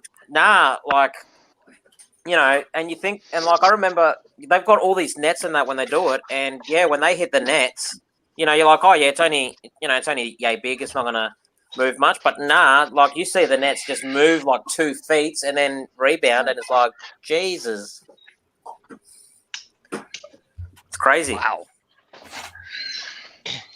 And these guys are flying, through obstacles that are maybe what, a foot in diameter, Heath? All right, what's a foot in diameter? Like some of the obstacles they go through. The ones we set up were bigger than that. I think it was a 10 foot by 10 foot square and then like an 8 foot diameter circle. So it wasn't that small, the ones we were using. Yeah, But no, still some of the small ones. enough. Yeah, trying to fly through that at 70 miles. Jesus. Yeah, I mean the one we had there were like 3 openings, in different heights, and they had to basically do a loop at the top, loop in the middle, loop at the bottom, and then go back and like do it in reverse, and then go back and go through the center loop, and then go into this catch thing that they had. It was crazy.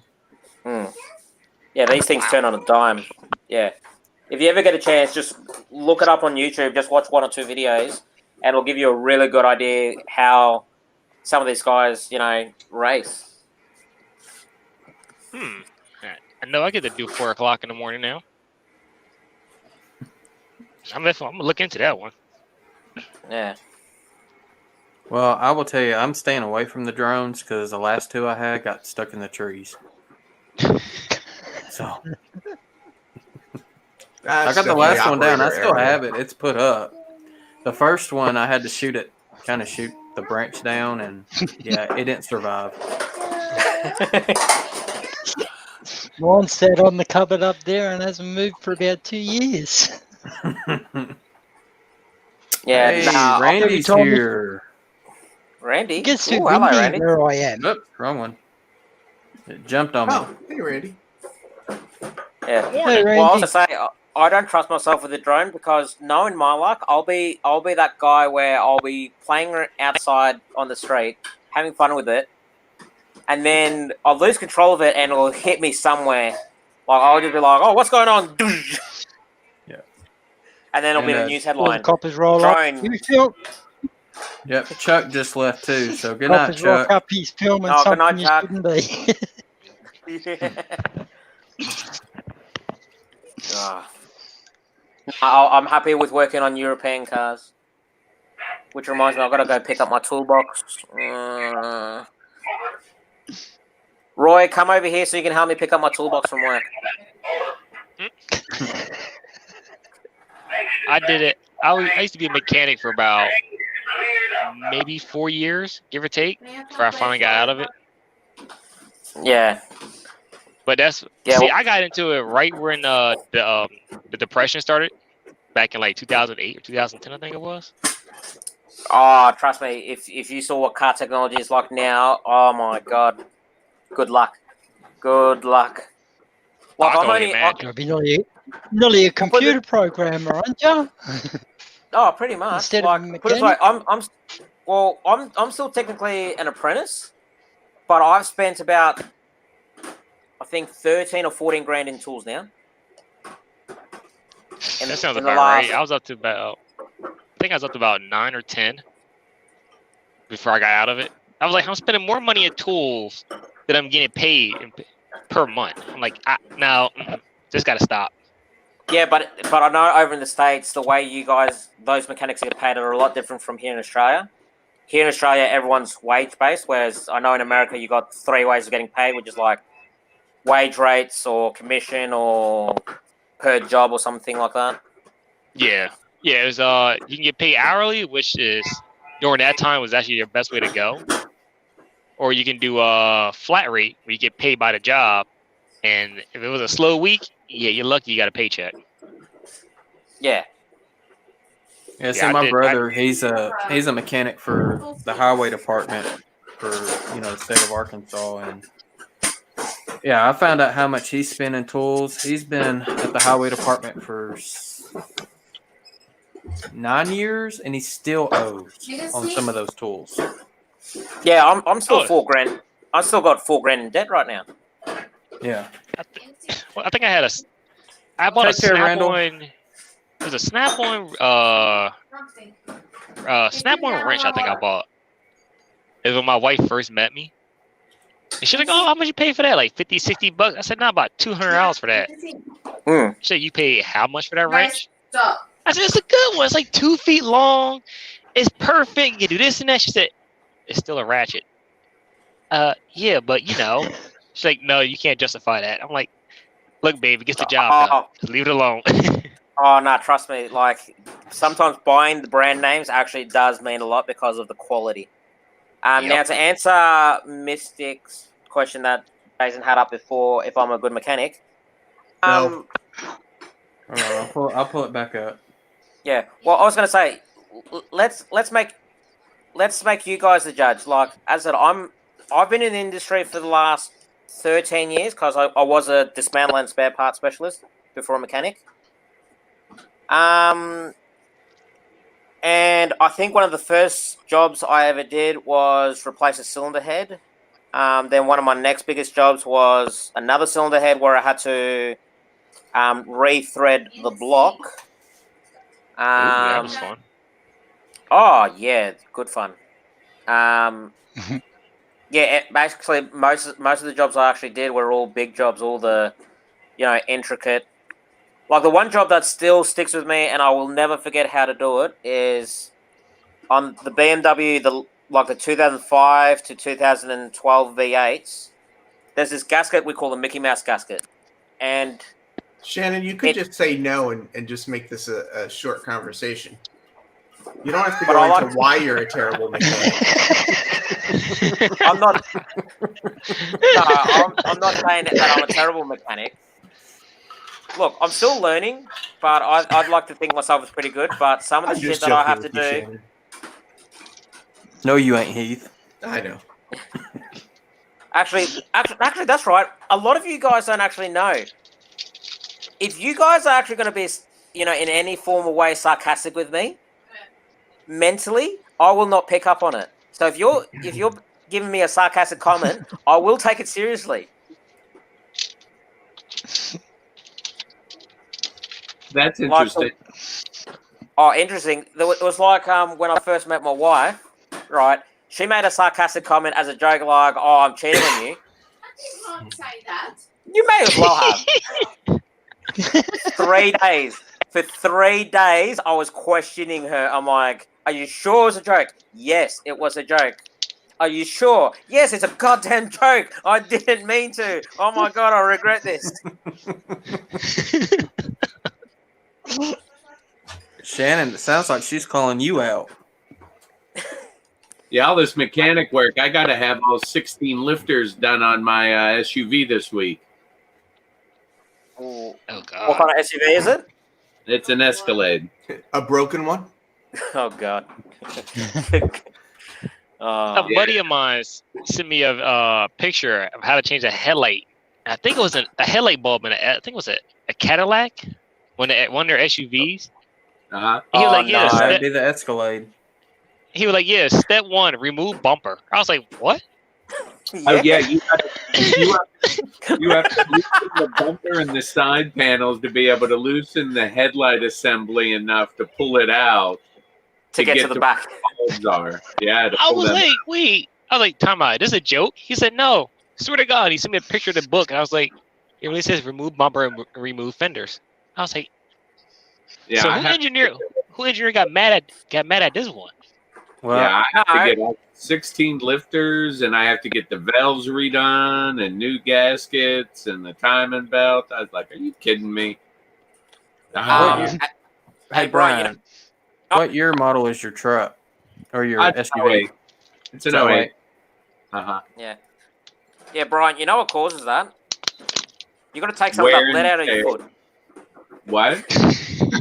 I said you got to take some of that What? lead out of your foot. Well, it's called wear and tear.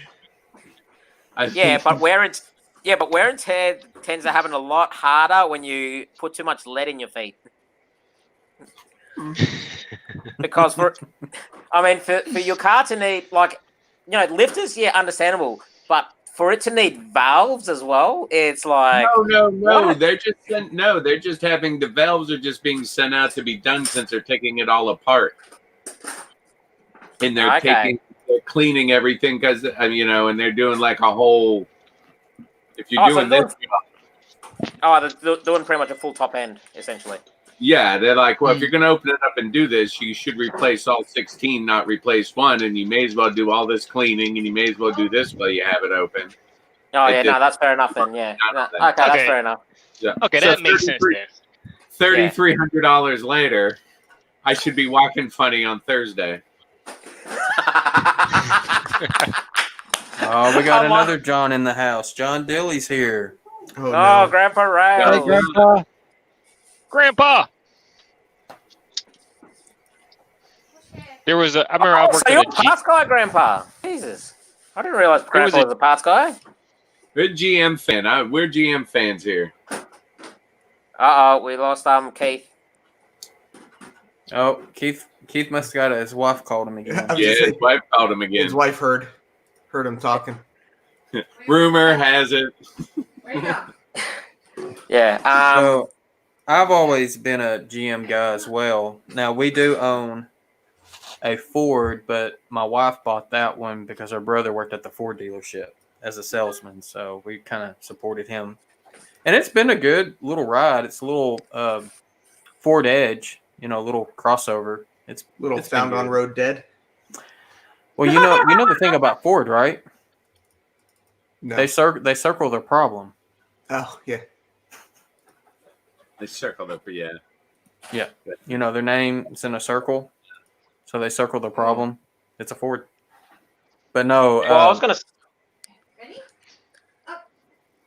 I've got my truck's, it's a 2500 Duramax. Oh, nice. Ooh, Yeah. beautiful.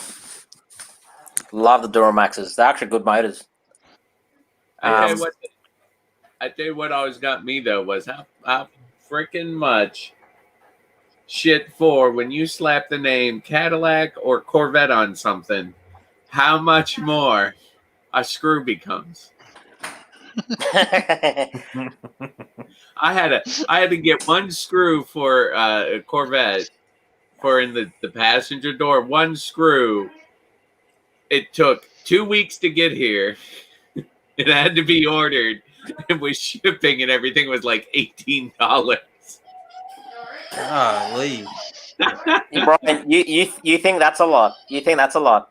We had at my workshop. We had what was it? It was a 2006 model BMW 3 Series convertible, and when the roof goes down, you got the little flaps that covers like a hole that where usually the B pillar would come through, right? It usually lifts up so it allows the roof to close.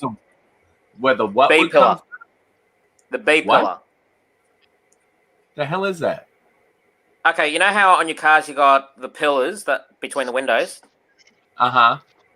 Yeah, they're called. So the front ones are A, the center ones are B, the rear ones are C, Oh. and then if it's a S, if it's an SUV, you obviously You talking got about D pillars. airbags?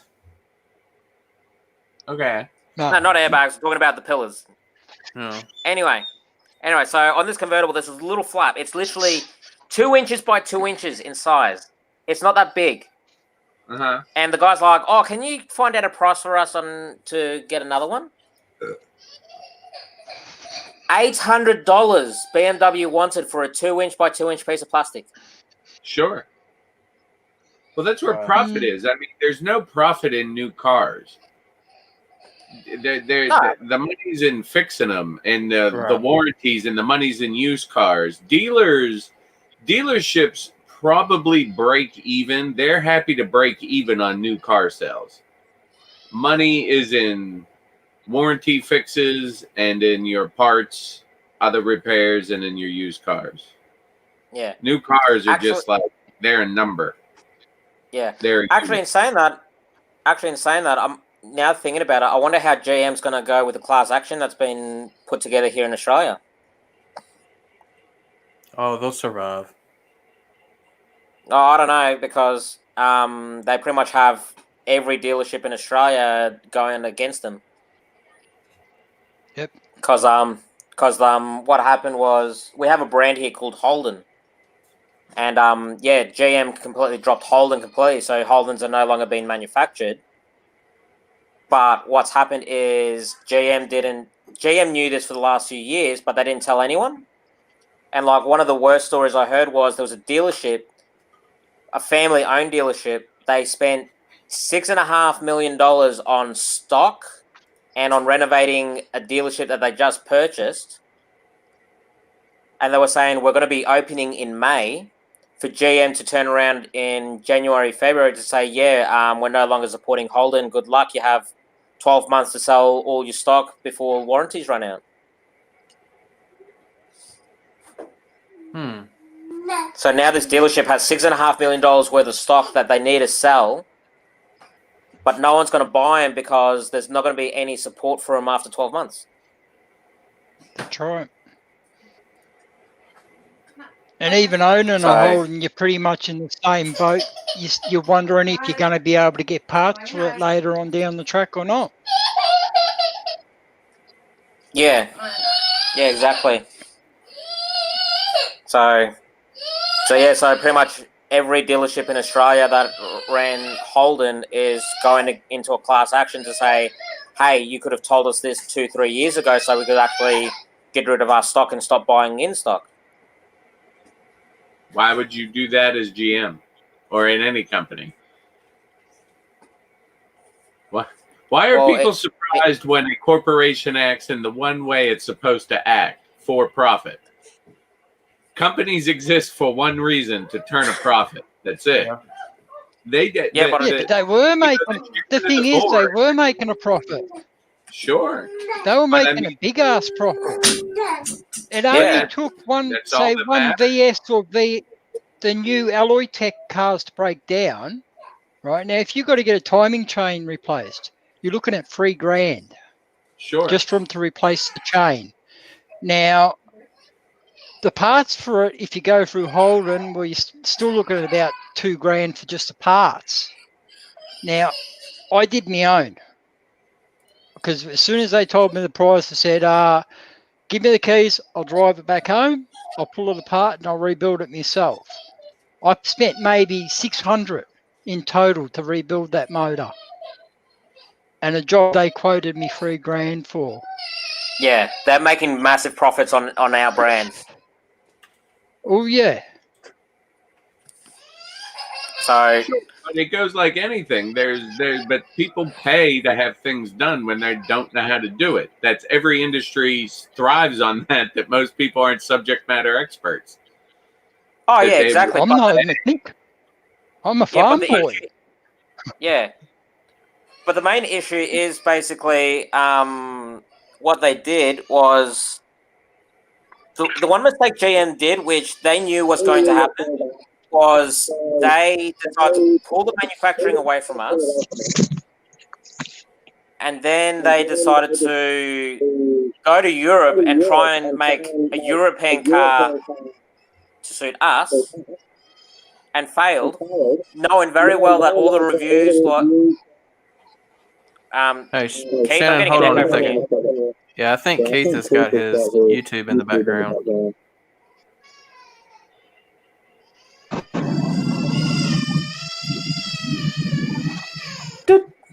And then Shannon's got a angry kid in the background. Yeah.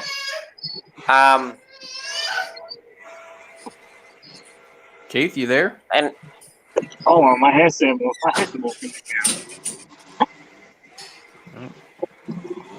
You were breaking up for a second. Yeah. I'm taking my headset and come back on. My phone Oh. disconnects everything. There you go. All right, Mystic. Yeah. Take care, bud. See you, Mystic. See you, John. See, But yeah, Mr. so GM over the last 3-4 years have purposely, put Holden down into the ground. Like, it wasn't by accident. It wasn't like, we're not making money on this brand anymore, we're gonna drop it. Shannon, I'm saying, you're saying this like you're surprised that a corporation acts in its own self-interest to maximize its profit in whatever way it needs to. You say know this what like you're surprised that the concept of the company is supposed to be nice, and why would it do this? Oh, I'm not saying that it's nice. It's the way they approched it. It's the way they approached it. like wanna a know company what that maximize profits for every single moment. They made you buy product till you couldn't anymore, and then said, "Screw off." Do you have an attorney? You know, one of the It's you want what to know they one do. of the biggest reasons they backed out is because Australia turned around and said they will no longer put money into something that's not going to no longer stay here. A couple of years ago, they asked us for a handout. The government give it to them. Yet Narrows will support the car building, right, for the next year or so. And as soon as they said, no, you're not getting another cent from us, that's it, we're packing up and leaving. Off they went. So, but that's what the company needed to do to maximize profit. Yeah, but the reason their profits wasn't They- being maximized is because they purposely got the brand and gone, oh, we don't want to care about this brand anymore. Let's just nosedive it into the ground. So why not? I mean, that was whatever was in their profit plan. Yeah, but the thing is, Holden was actually making them a lot of money. But apparently not enough money to keep it around. See, that's where you're making some assumptions that you understood what the books are inside a billion-dollar corporation. Yeah. They're But the playing thing is, shit like, game. yeah, but at the same time, I can go outside my driveway right now, and every second driveway has a Holden. I can walk for the next 20 minutes around my neighborhood, and every second driveway has a Holden. Okay. So at least, so 50% of the population of Australia owns a Holden, if not 2 Holdens. Okay. Yeah. And the popularity of Holdens here in Australia is like the popularity of, say, a Skyline in the rest of the world. Every P-plater wants them. Every P-plater is bloody, is Going for 'em. doing the, going for them. Every young guy is doing them up, modding them up, you name it. They're doing everything, and they're putting thousands upon thousands of dollars into these cars. And yet GM turned around and gone, oh, we're not making any money. It's like, well, hang on, you're making a killing on our market in regards But how to. do you know they're what? But you say this like you actually see the books and see the profit margin. How do you Because I've know got friends Australia's division was profitable? Because I've got friends in the industry. I've got friends who work for the what's it called? Where they used to do the testing. Okay. Yeah, like a lot of people don't understand is every car model you own, whether it's 2008, 2009, doesn't matter what year the car is, that model is minimum 7 years old. Minimum. That technology, the technology they're coming out with today, we've had 7 years ago, or longer. Well, it takes a long time to manufacture something and turn the tech over. Yeah, but some of it they hardly do much to it. What are you doing? Like they might change 1 or 2 things, and they just go, okay, this is the car we're going to release in the next 7 years, so we'll hold on to it and go from there. Sure, why not? Why spend more money when you don't have to? Slowly dough out your research so you can maximize profit every year. Yeah. I mean, that's what they're doing. It's always about maximizing the stock payout. Whatever you do to increase the dividends, because the CEO's sole job is to answer to the shareholders, and the shareholders want dividends. Well, And that's paid to do. I mean, a CEO or a chairman of the board is not paid to be nice. He's paid to get dividends to the shareholder. That's his sole job. It's to pay the shareholders. Yeah, no, all true. they have That to is do.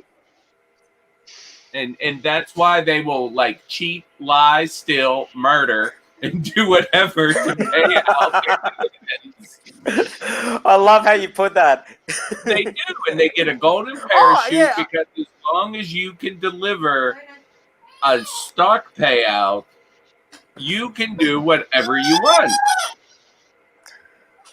And even if we want to fire you, they'll give you $50 million because you made $500 million. Yeah, true. It's just money. It's all about maximizing that drive on the stock market because the company has to look a certain way to drive that stock price.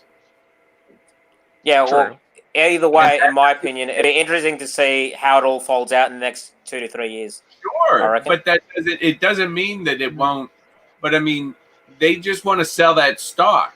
How it actually impacts us regular folks is different.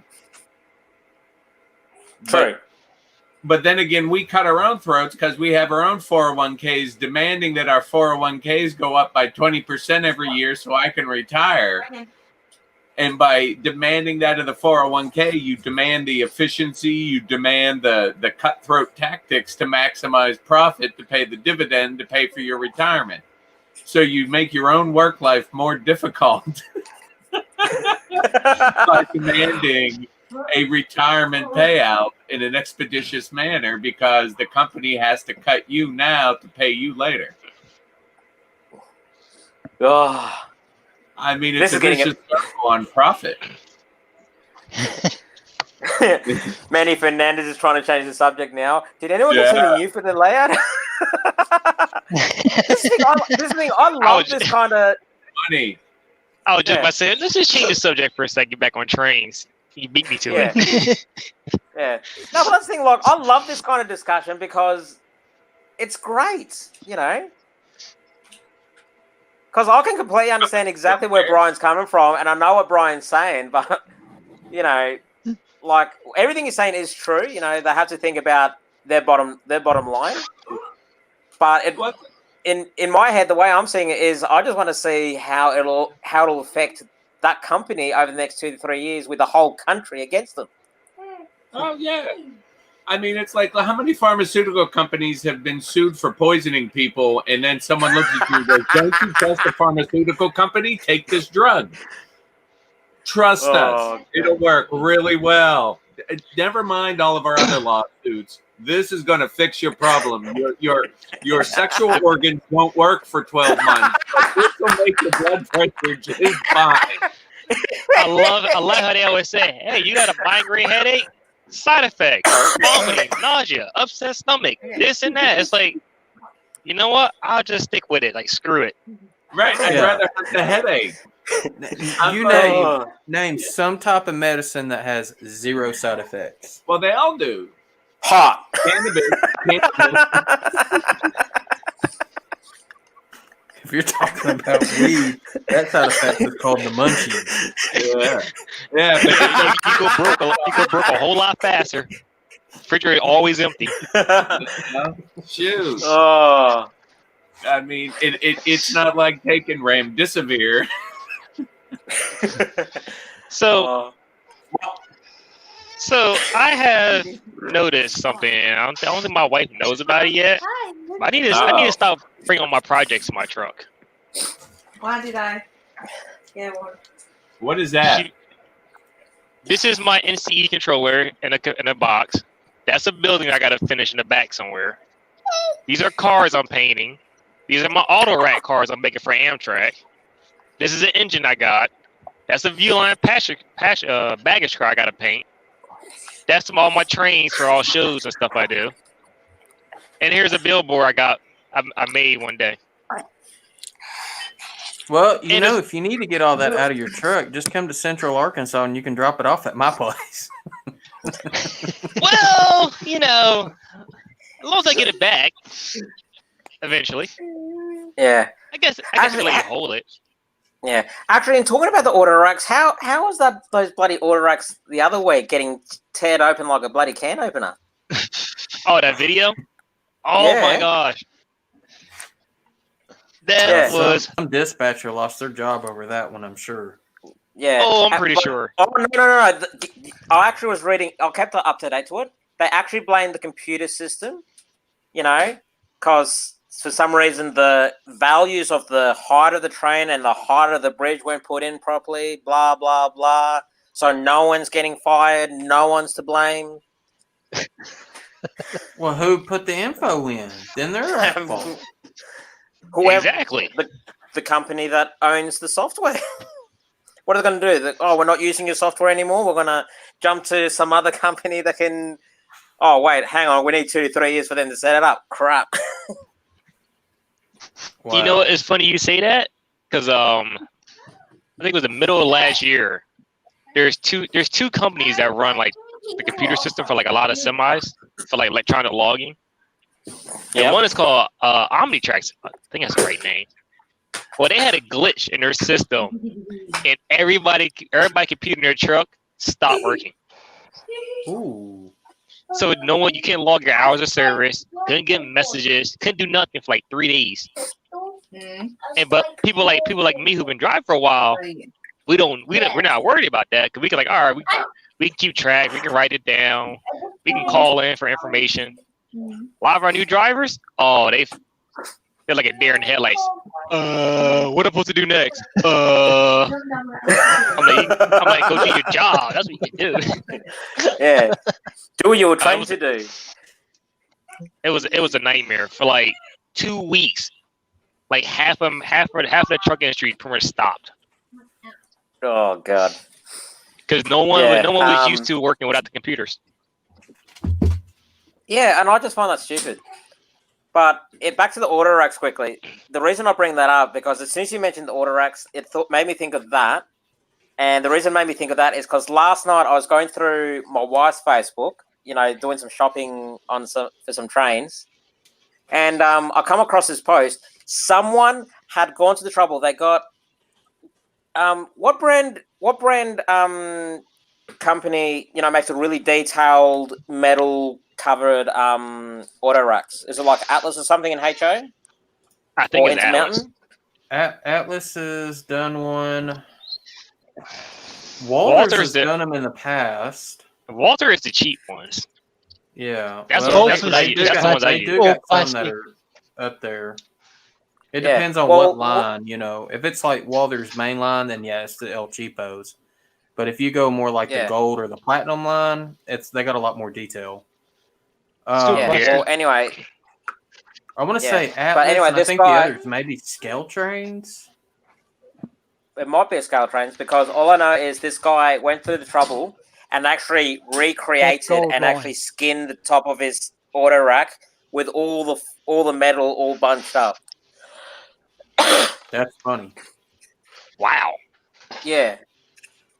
And like you look at it and you're like, geez, that guy went through all the trouble to actually recreate the can opener. I mean, he could have gave them to me and I'd have been happy. Now, what? Okay, I just saw Ron with the Ford logo. Come on now, Ron. Hey, I'm both. I sit on the fence. I own a Ford and I own a Holden. All right. I used to be all Holden. I had an old 1960s FB panel van, full show car. Ooh, and nice. the day Holden moved out, I went and sold it. Damn. I See, that's regret it why. now. Yeah. Well, that's like me. I've got 2 Fords, but technically my Fords are rebadged Volvos. Hey, we got Rick Bailey in the house. Hey, Rick. Bailey. Hello. Hey, Rick.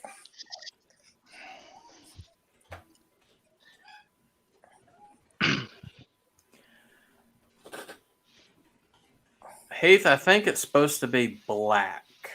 Now, I know there is a Brunswick green model, but I think it's supposed to be black. I know the perfect group you can ask for this. Uh-oh. because I'm actually part of their club, the Northeast Corridor Historical Society on Facebook. You bring up anything GG1, they will throw the encyclopedia at you. Yeah, because Wikipedia says that it's dark Brunswick green. So not Brunswick green that we all know, but dark Brunswick green. But Well, if the black. photos of it in the museum, You know what? well, that's the thing. If I'll you look ask at the them. photos in the museum, You'll ask? Okay. it actually. On a PRR GG1. Yeah, on the Yeah. on the PRR GG1 that's been restored, that's at Strasbourg. According Yeah. to Wikipedia, it's painted in dark Brunswick green with the 5 stripes, Yeah. but it looks black, not dark Brunswick green.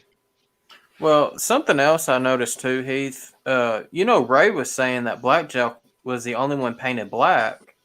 Well, I was running across some pictures, and I think it was like a turntable with like either 4 or 5 that was painted black. But it could have been that very dark Brunswick green too. So I don't know.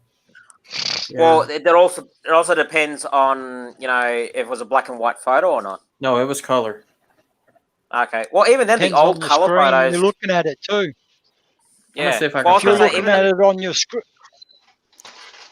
I Well, I found just- I if, just- if you've got a TV as your screen or a monitor, you'll have 2 different colors. Yep. Mm-hmm. But I was also going to say, like, Because a lot of people's I was sitting here interpretation pulling my between. hair out, doing heaps deco, because I'm looking at it on one screen and I'm thinking, this ain't the friggin' color he's telling me.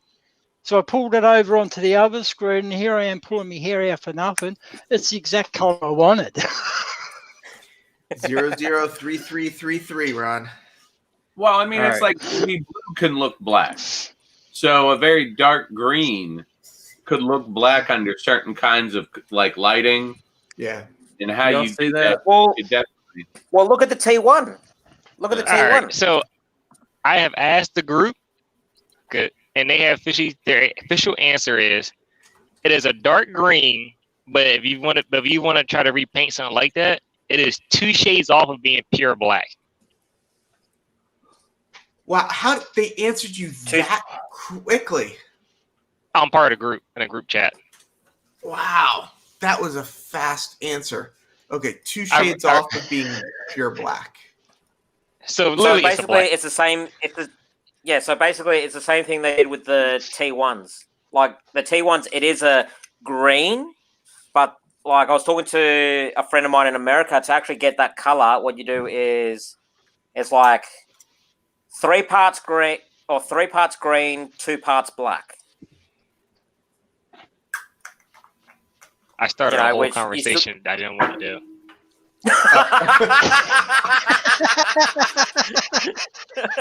My messenger group chat is blowing up now. Oh my god. I asked that one question. One question. It is now up to 20 responses now. They're having a full conversation about this. Well, you know what Well, they say? If you ask 5 model railroaders their opinions, you'll get 20 answers. Yeah. Oh my gosh. I'm like, stop, phone. Just stop already. Well, Keith, what you were supposed to do was add Heath to it and let Heath ask the question. Yeah. But then your thing would still blow up. So that is true. Is everyone It's- agreeing though? Is everyone agreeing it's 2 shades off of black, or are some people saying no, it's black?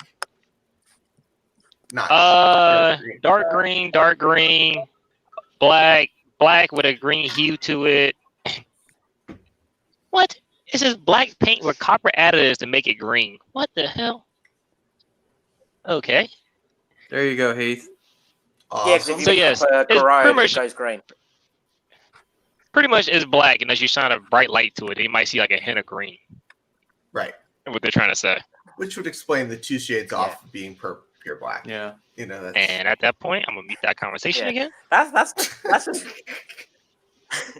that's funny. Like literally, it's like you got to think about it. It's like you're at the park and you're feeding the birds. You know, you throw a one chip out, from your fish and chips, and you'll get one bird. And then you look down, you look up, and all of a sudden there's 30 birds there just waiting to be fed. And you're like, whoa, where did all this come from? Mm-hmm. That's exactly how it is. I'm not gonna lie. They know their stuff.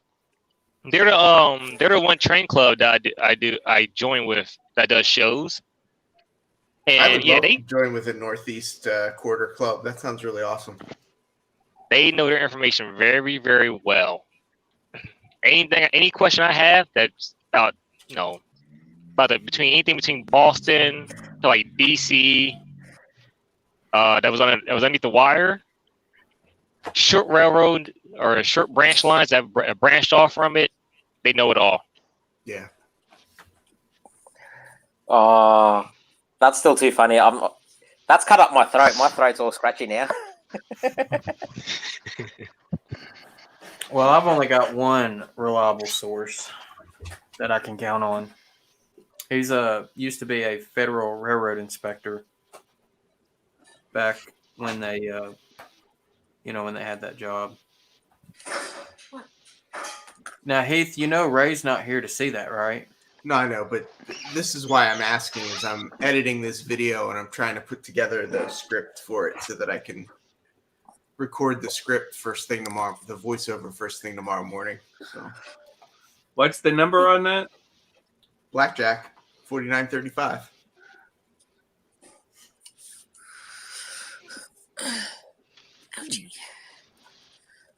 So, yeah. Actually, hey, you know what I bought last night? Yeah.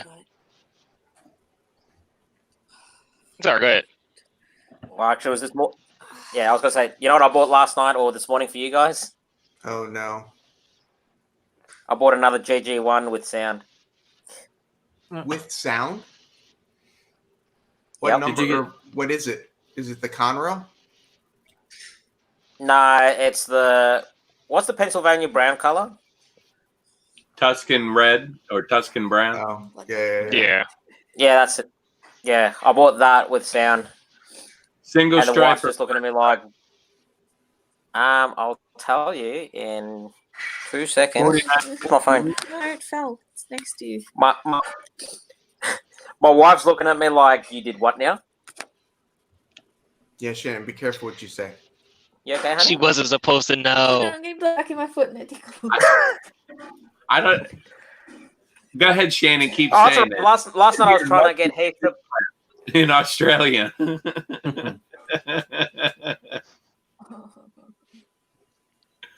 the hell did I just do? Get out. Fine. Okay, there. Whoop, no, not that one. See details. It is single stripe. Single stripe Tuscan. Oh, hello. Tuscan green. No, Tuscan red.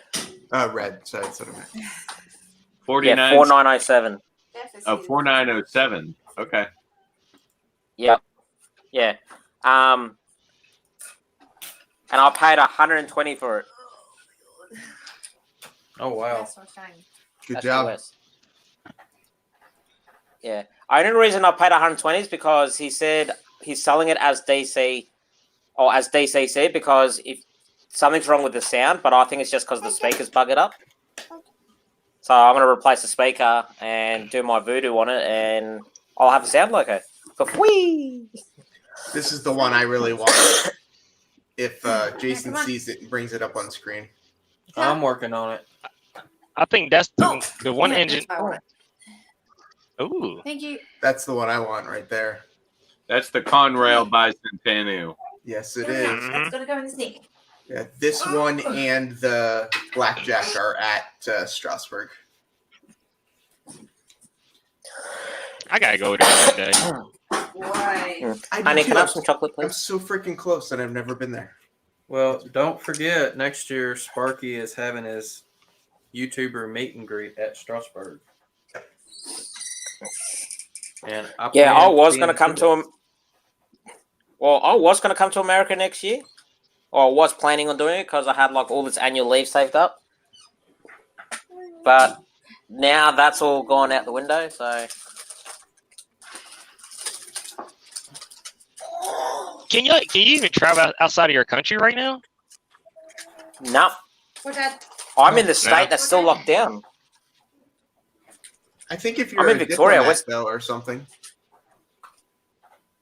Nah, not even them. They're not even allowed out. They're stuck in their states and shit.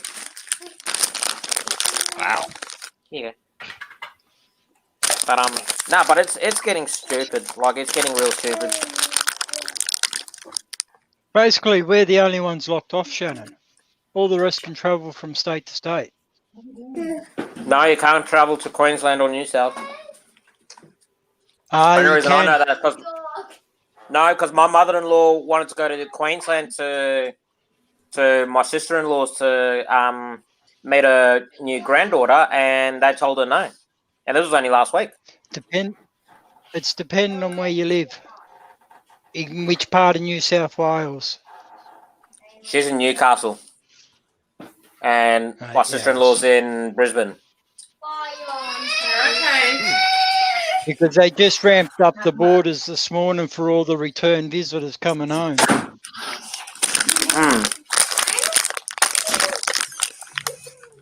Uh-oh. All right, well, guys, it's been going on for over 2 hours, and it's 10:30 my time, and I've got to be up early in the morning. So We'll see you later. yeah, so I'm gonna go ahead and give everybody enough time to say their goodbyes and whatnot. But Heath, I did get half of your car finished. Awesome. So hopefully I can get the other half finished tomorrow and get it shipped out Tuesday, and maybe try to get it to you by Sunday. Yeah, I wouldn't worry about it too much. I mean, I'm going to be interviewing. Why is Shannon eating again? What? I'm going to be interviewing Gordy, so I don't know that I would show it off then.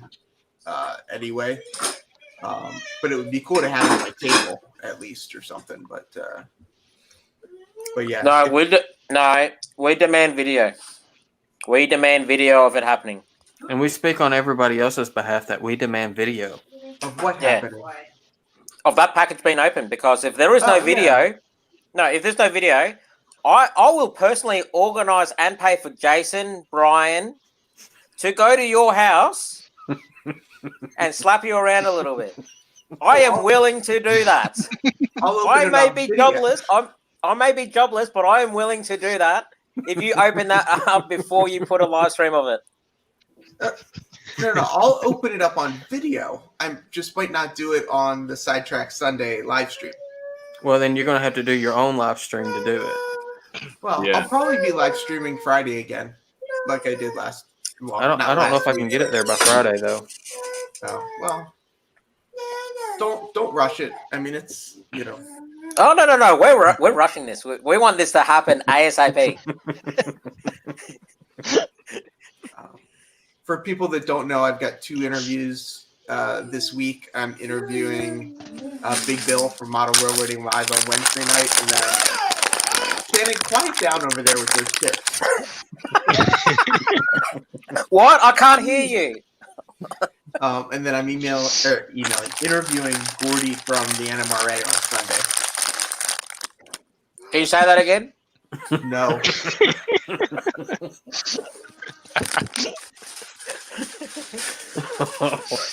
Oh my! Hold on, here we go.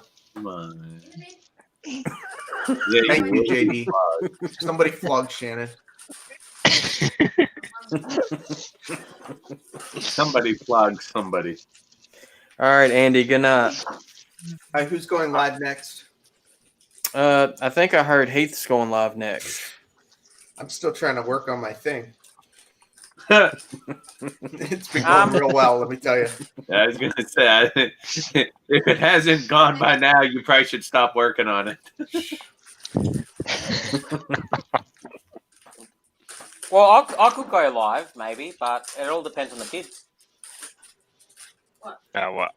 I gotta go to bed because I gotta get back up at 5 a.m. 5 a.m. Yeah. I'm sorry, 4 a.m. Wrong warehouse. 4 a.m.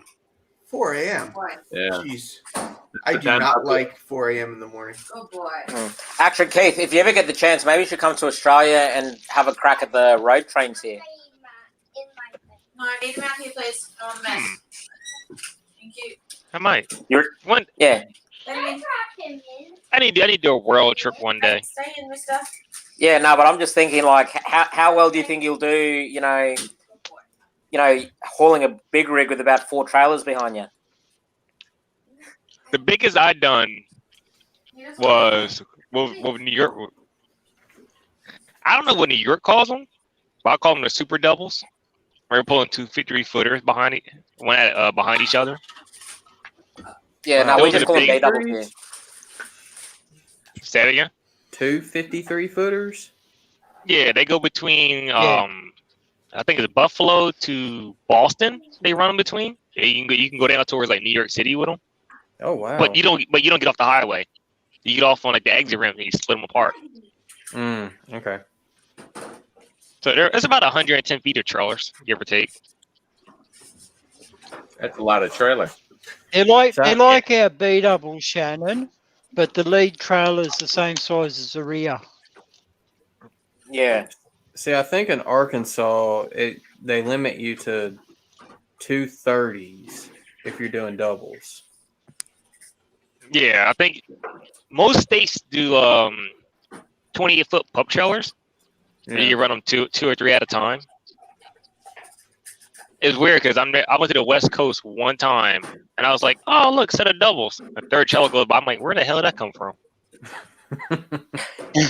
Cause I'm not used to seeing that third trailer, and it's like, oh, so this is what y'all do out here. Okay, time to go back to the East Coast. But I stick to single trailers now. I don't know, no extra work is needed. I know enough with that to be dangerous. My grandfather owns a trailer repair shop, and I'm not talking about little trailers. I'm talking about, big rig trailers. Yeah. And with, Roy's been down to Pine Bluff, so, he could probably, tell you that there's a lot of farmland in that area. And most of the trailers he works on, if it's not a box trailer, like a 53-footer or a reefer, it's mostly like grain haulers and wood chippers. Yeah. There's back in my hometown, that's mainly what it is, because we do a lot of corn harvesting. Mm-hmm. So all we have is just hoppers. Yeah. They do a lot yes. of corn, wheat, soybean, and then every once in a while you'll see cotton. So, which is weird, and I'm thinking of it. I just left the house about a week ago. They're not even growing corn this month. I don't think they're even doing the corn mazes. Alex, I know they're harvesting like crazy here. So. Close the door. Alrighty. Well, guys, I gotta run. I hear my dogs. I think they're wanting me to take them out too. So yeah. See you guys. All right. Y'all have a good night. I'll see y'all next time. Yep. Y'all have a good one. Yep. Have fun. All right, see you guys later. Cheers, I'll later. All right, bye.